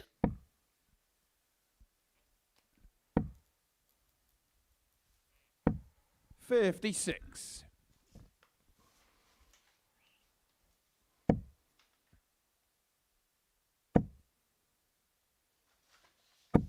$180. Andreas Reconway, 108. Needs the treble. Doesn't get it. Duff will be back. 92. Now we require 16. For a 13 darter.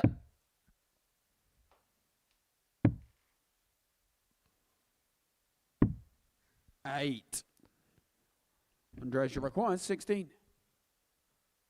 Normally so clinical in this type of situation, but that's wild. Game shot. That isn't.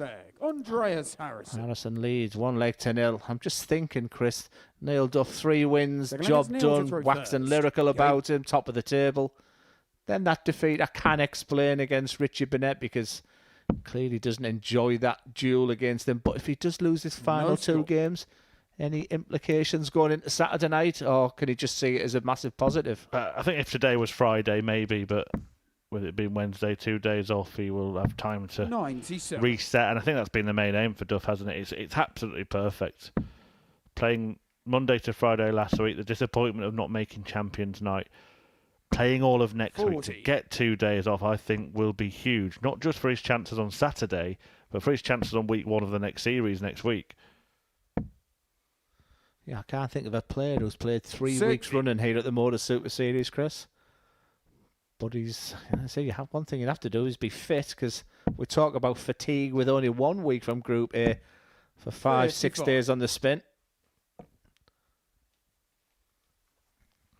Yeah, and it was through choice when Neil Duff qualified for Champions Week. We knew he was playing double trouble. He was asked if he was still happy with playing the first week of the next series, and he was. He's actually, I think, intending to go and play darts on the Sunday as well in Chelsea, 100. nearby in a WDF tournament. Was originally going to be part of the lineup for the Influencer event, which is taking place on Sunday, but actually you need to play a certain number of WDF events, don't you? And he wants to tick that one off his list for this year. So it's all very convenient, actually, this 3-week stay in Portsmouth for Duff.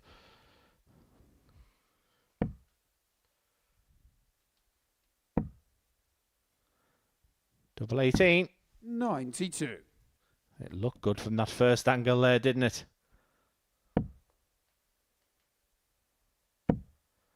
This is a rapid game. 58. 4 minutes Should played. require 18. And it could be 2/3 of the way for Andreas Harrison. That's a shocker. No score. Now you require 152. No words.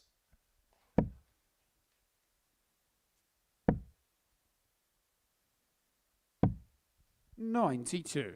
Andreas, you require 18.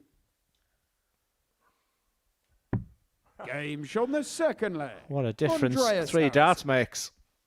That was wild, that big 9, then missing the big number on the It's 1. Andreas to throw first. Game on. But in rapid time, Neil Duff deep in thought, and Andreas Harrison had to win this game, which sets up a fantastic final game. No score. If Andreas Harrison can get over the line in this one.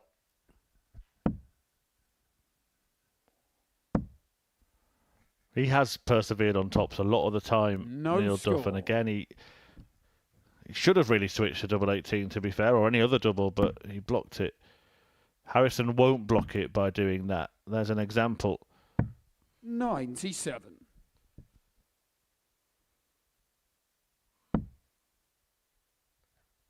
I think that's why he perseveres on the tops. It's been really kind to him 80. this week. You don't get the 20 points in this group.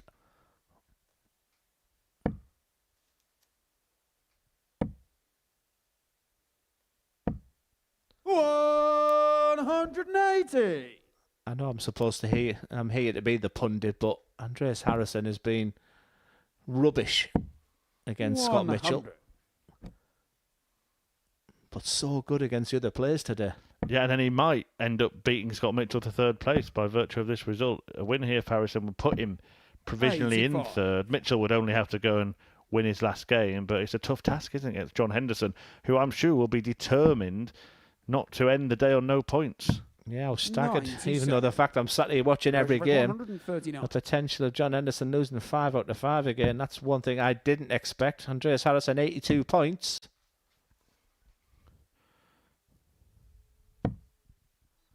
$103.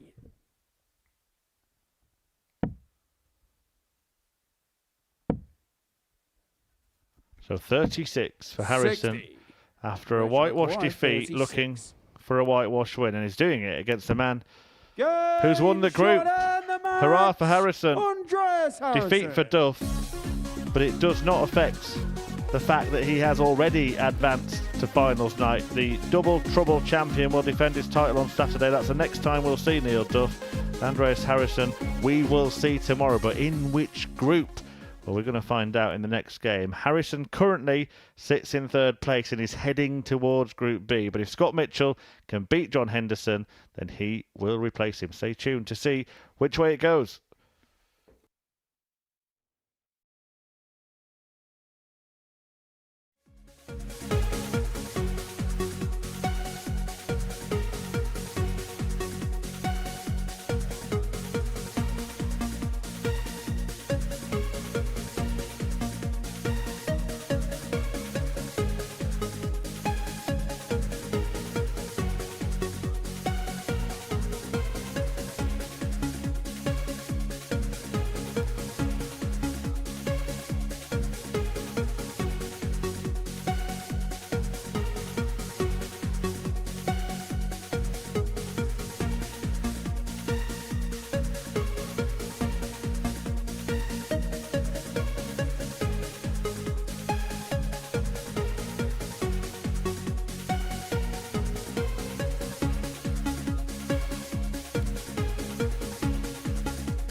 To be or not to be, that is the question when it comes to Scott Mitchell, and we will have to see as he takes on John Henderson, the Highlander. A win for Mitchell, any win will do in his pursuit of making the top 3 and leapfrogging Andreas Harrison, who would instead go to Group C. If Henderson can get his first win of the day, then Harrison will stay where he is and go to Group B with Robert Thornton, and Mitchell will play with Henderson and Richie Burnett in Group C.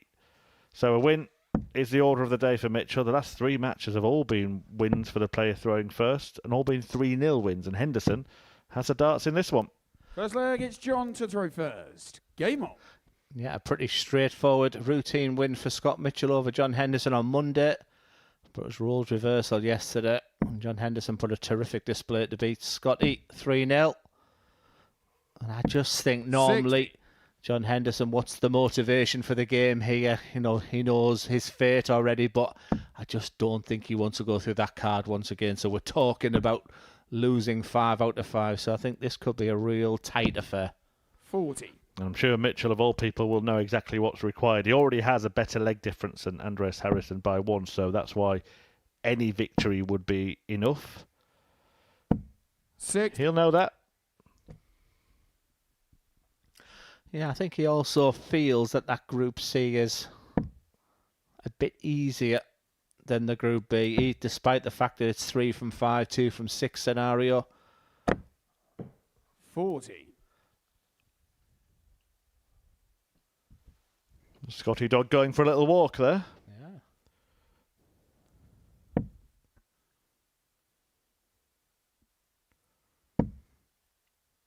Didn't he used to walk... 85. Didn't he used to go to the stage with a lead without a dog on it or something? An invisible dog, yeah. Strange. Who let the dogs out? 41. Well, if he gets there on Saturday, we can do that on his walk-on. Yes, we went to the... I always had one walk-on. Unfortunately, it was the same as Adrian 60. Lewis. So when I come to the PDC and at the quiz this week, whenever you got a question right, whatever team, they had their own walk-on music. And I think 7 of them were my walk-ons. I never kept one really after that, but Who Let the Dogs Out has been synonymous. That man in your picture, that pink colour we've talked about. 60. Yeah, I've just thought actually maybe, Glenn, every single dart player has an invisible dog on the walk-on. How would we know? You can tell it's the last game of the day, that's all I'm saying. 41. Because you'd see the lead. You know, they might have well-behaved invisible dogs that don't require one. We're looking to take the lead here. Mitchell trying to fill it up and catch up in this leg. 100.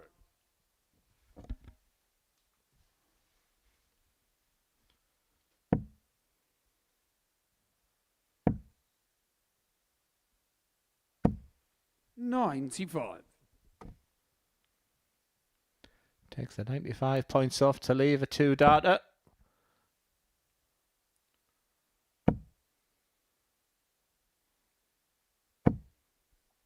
$60.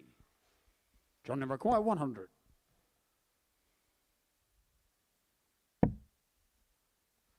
Assume he'll stay there. I thought he'd stay there. It looked like a good guide. He went for 60. tops rather Scott half-heartedly. Maybe because 160. Mitchell's on such a big finish.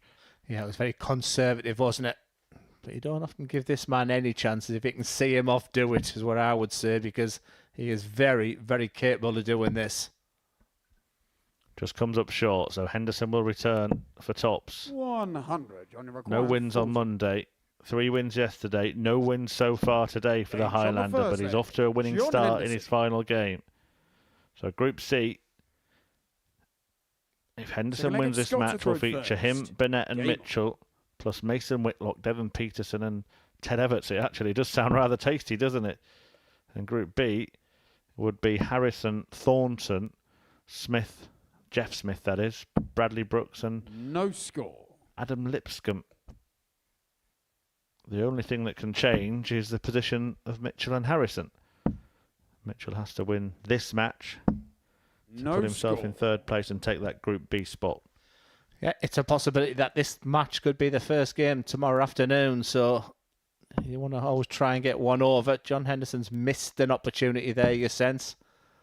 Scotty not getting off with his first 3 darts. No such problem with his second 3.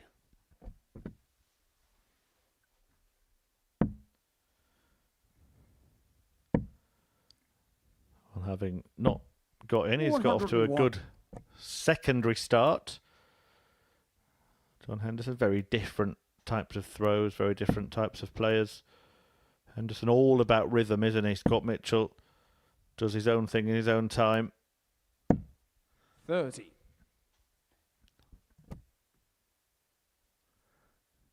Yes, that's not a throw I would ever recommend. You've got to be super talented, but like you said, it's that word rhythm business. 100. If you can replicate your throw, it is the idea. Whereas Scott, it's more not necessarily the side on, it's with the way he opens his hand up. Can you see the way he just opens, so it's better from the front face, but very tall. So I think what's really important with Scott there is, 60. and I just sense you can feel he's walking on that last dart there, hence it just dropped a little bit low. But that is alongside Richie Burnett, Dave Chisnell, one of the most unique throws you're ever going to see. Yeah, the amount of movement, astonishing. One of the things you're told is a fundamental is to keep everything else still, apart from the arm. No, if we can get the front as well, we can sort of just show what's really important about the throw, because that's really nice. 60. You see he's using his height well, not very little movement, but what's really key, if you look on the front of Scott, the way he opens his hands, this is good from John Henderson. Really good. 180. Everything in sync on that occasion for the Scot. And he might be about to sink Scott. Just look at the way he's opening his hand out, and then that follow through. Exactly the same. Just a little check there, the score of John Henderson. 100. John, a good performance from the Scot so far.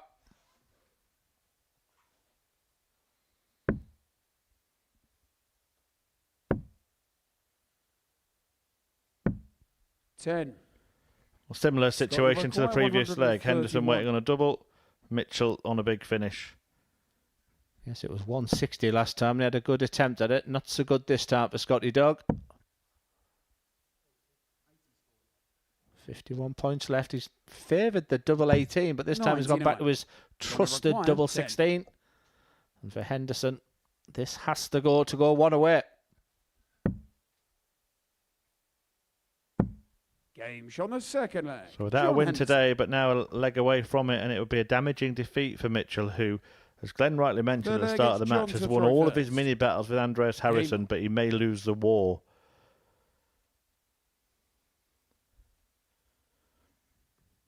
And having sat where we're sat many, many times, he will know, probably as well as anybody, if not more so, the advantage of getting into that Group B. And I think there's a great point from you, and it would have been interesting to see if he would have gone home. I think he's about an hour away from.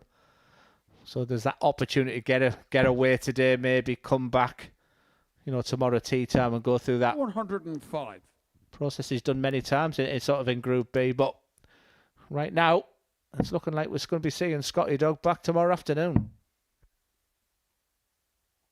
78.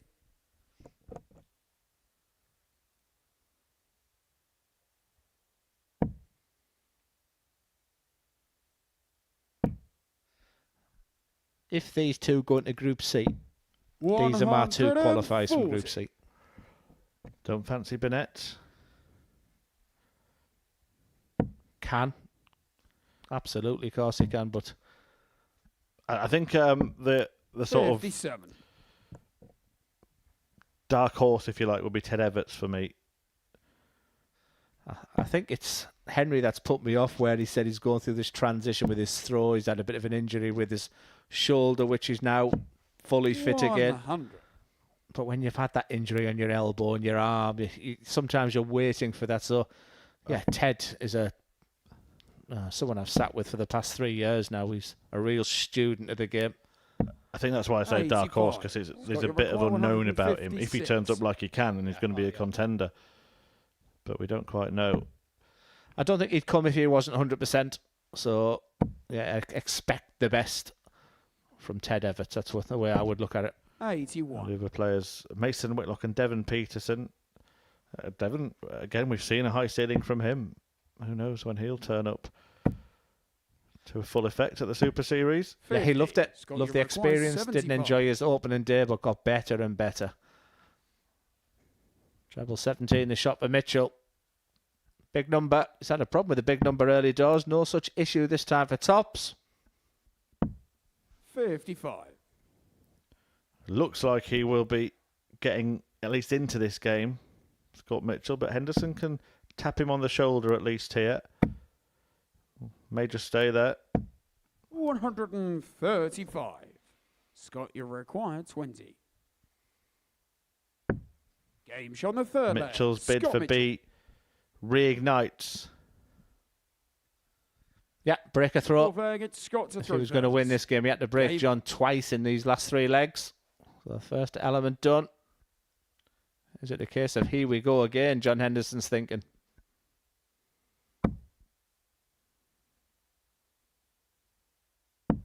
No score. And now he's thinking straight in, get it done. Put all the pressure back on Mitchell. And when you think No that, score. you can try a little bit too hard. Yeah.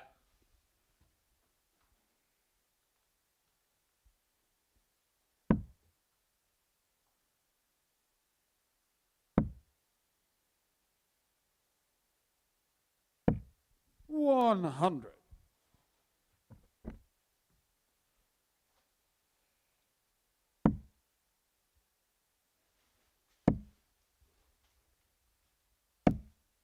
$80. Andreas Harrison is the interested viewer at the moment. If Henderson can get the job done, he will be going into that Group B. 3 players go through from 5. A huge, huge percentage advantage. Making it through to finals night, where Neil Duff already is.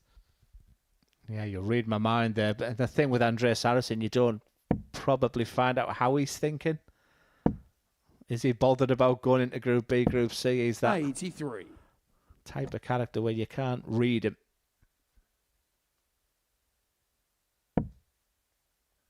Perfect dart.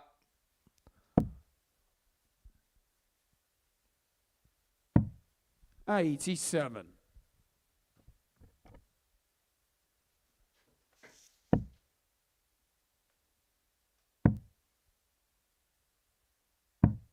$43.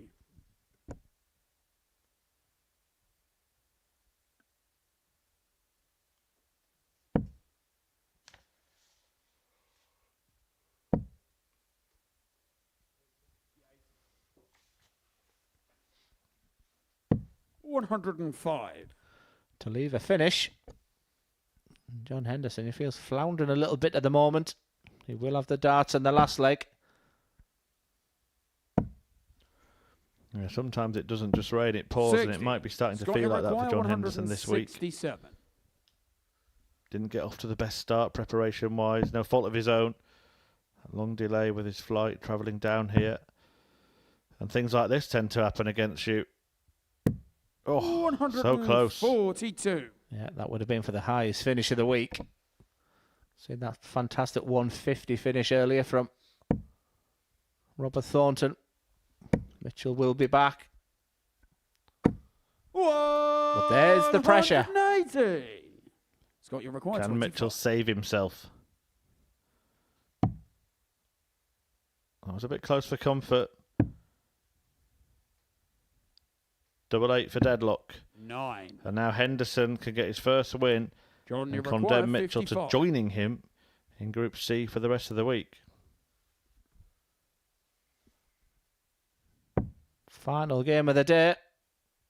Final day of this Group A campaign, and a win finally for John Henderson on day 3.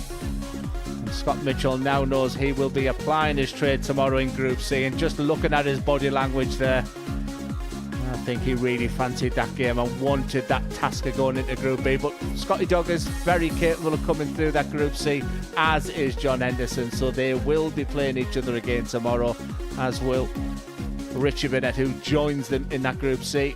And for Group B, It will be Andreas Harrison and Robert Thornton. Not an awful lot between him in the stats there. Just better finish from John Henderson. Missed opportunity for Mitchell in there, but Henderson finally gets that win under his belt. We'll be chatting with Neil Duff in the studio after this short break and just talking over the past few days. Join us for that.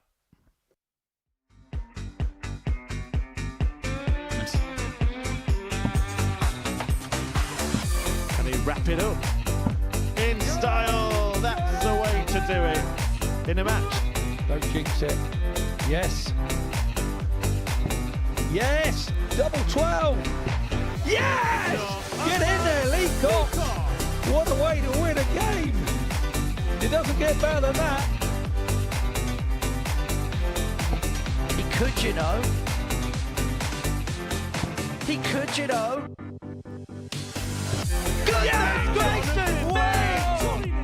Steve! Wow! The comeback is complete!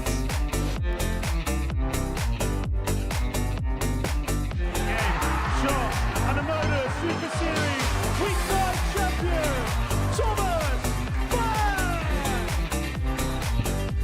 Andy Hamilton's missed 2. He thought he won it. 150's on 3 times. 124. I don't see no lady.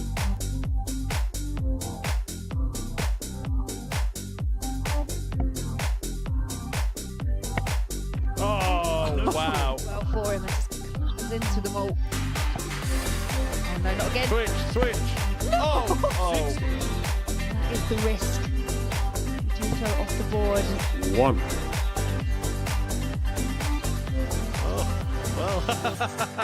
Full congratulations to Copeland. I think the rest of this game will be played in good spirit. Viver gets Tommy to throw first.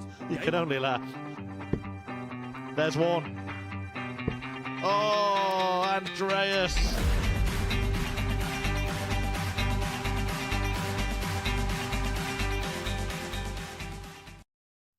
We are here with the winner of Group A on Double Trouble Week, Neil Duff, defending the title, of course, this week. And Neil, we mentioned it last week. You're here for a 3-week stint, so it must be ideal to have got the 2 days off. Yeah, that's I said it's going to be a big help even getting into next week. Then that I can just recharge and reset and go again. Yeah. And start of the day, you had that big match with Robert Thornton. Me and Glenn felt it might be pivotal. It seemed to go that way. You went on to win your next 2 as well. Robert lost his next 2, and you got the job done quite early. Yeah, I kind of, as I had it laid out, I had to win my first 3 matches. I could win my first 3 matches to beat Robert and Hendo. They were the 2 big ones. That was the big ones were, and then hoping and praying that I didn't play Richie till the later stages. Because he's a nightmare. You don't like playing him, do you? No, I don't. I know a lot of it's just his game, but that old saying, it takes a wise man to play the fool sort of thing, you know, and I kind of get sucked into it when I shouldn't have. I should have more experience in that, but yeah, we managed to get through to Saturday night, I'll put it right. The last couple of games, did you just maybe lose a little bit of that mental intensity because you're already through it? It's harder then, isn't it, to keep that focus? Yeah, I wanted to do the card today. I wanted to do 5 out of 5. Kind of went 3 on Monday, 4 yesterday, and do 5 today. Absolutely just went to bits. In fairness, I got lucky against Scott too. Terrible game, but the 2 of us were very, very snatchy in it. But once you actually get over the line, you've made Saturday night. It's kind of easy just for your brain just to take your foot off the gas, you know. Yeah, you used the word pivotal, that opening game with Robert Thornton, and I actually thought the John Henderson game was the best of Neil Duff. I'm very impressed. I used the words meticulous in preparation. I've sort of like sharing accommodation with him and just watching how he prepares himself and going out for walks and whatever. And I thought with the way he got through the John Henderson game was really impressive. You're going to be nervy. You're going to be that 3rd game with Scott Mitchell. It was a poor game. And the only thing I've seen wrong for Neil Duff this week is occasionally it's not the darts that's letting him down. It's the turning the back on Richie Burnett. It's getting upset when Robert Thornton's talking. Don't show your opponent any weakness. He's good enough to win it this week, and that's the only advice, but I've been super impressed with the man. Advice you're going to take, Neil, or is it easier said than done? Absolutely. As, you know, Glenn and I actually talked about it before, but I'll watch things back, and occasionally I will watch back just to get the criticism from the commentary. to see where I can improve. Yeah, things like the Richie game, I shouldn't have fallen into potholes like that.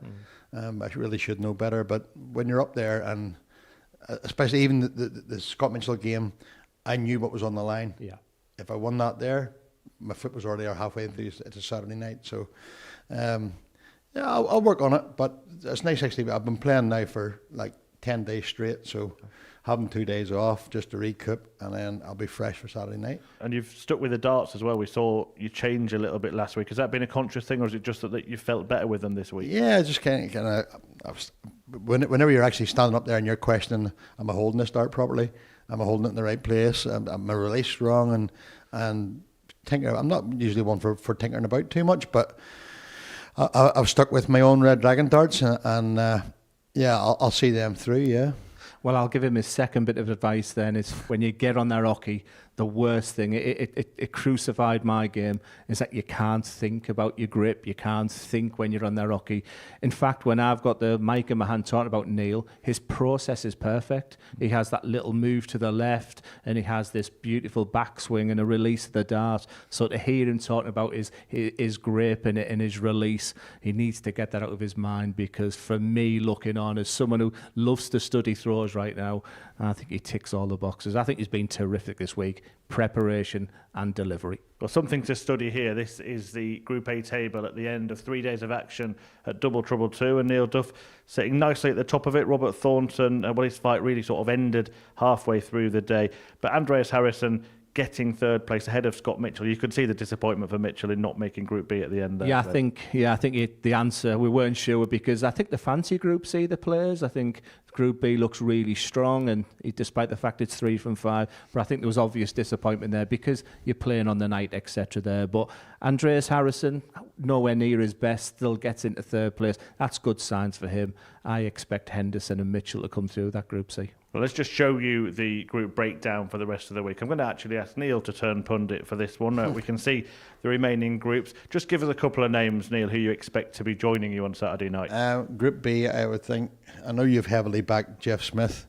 Adam Lipscomb, he'll be on Saturday night. 100% he'll be there. And I reckon then the bottom three, any one of the three of them who make it is going to be who actually goes up there and performs. I know Robert's kind of struggling a wee bit with his back. Yeah. Hopefully that there improves. Andres probably not seen the best of him yet. But Bradley's no slouch. He knows how to play the game.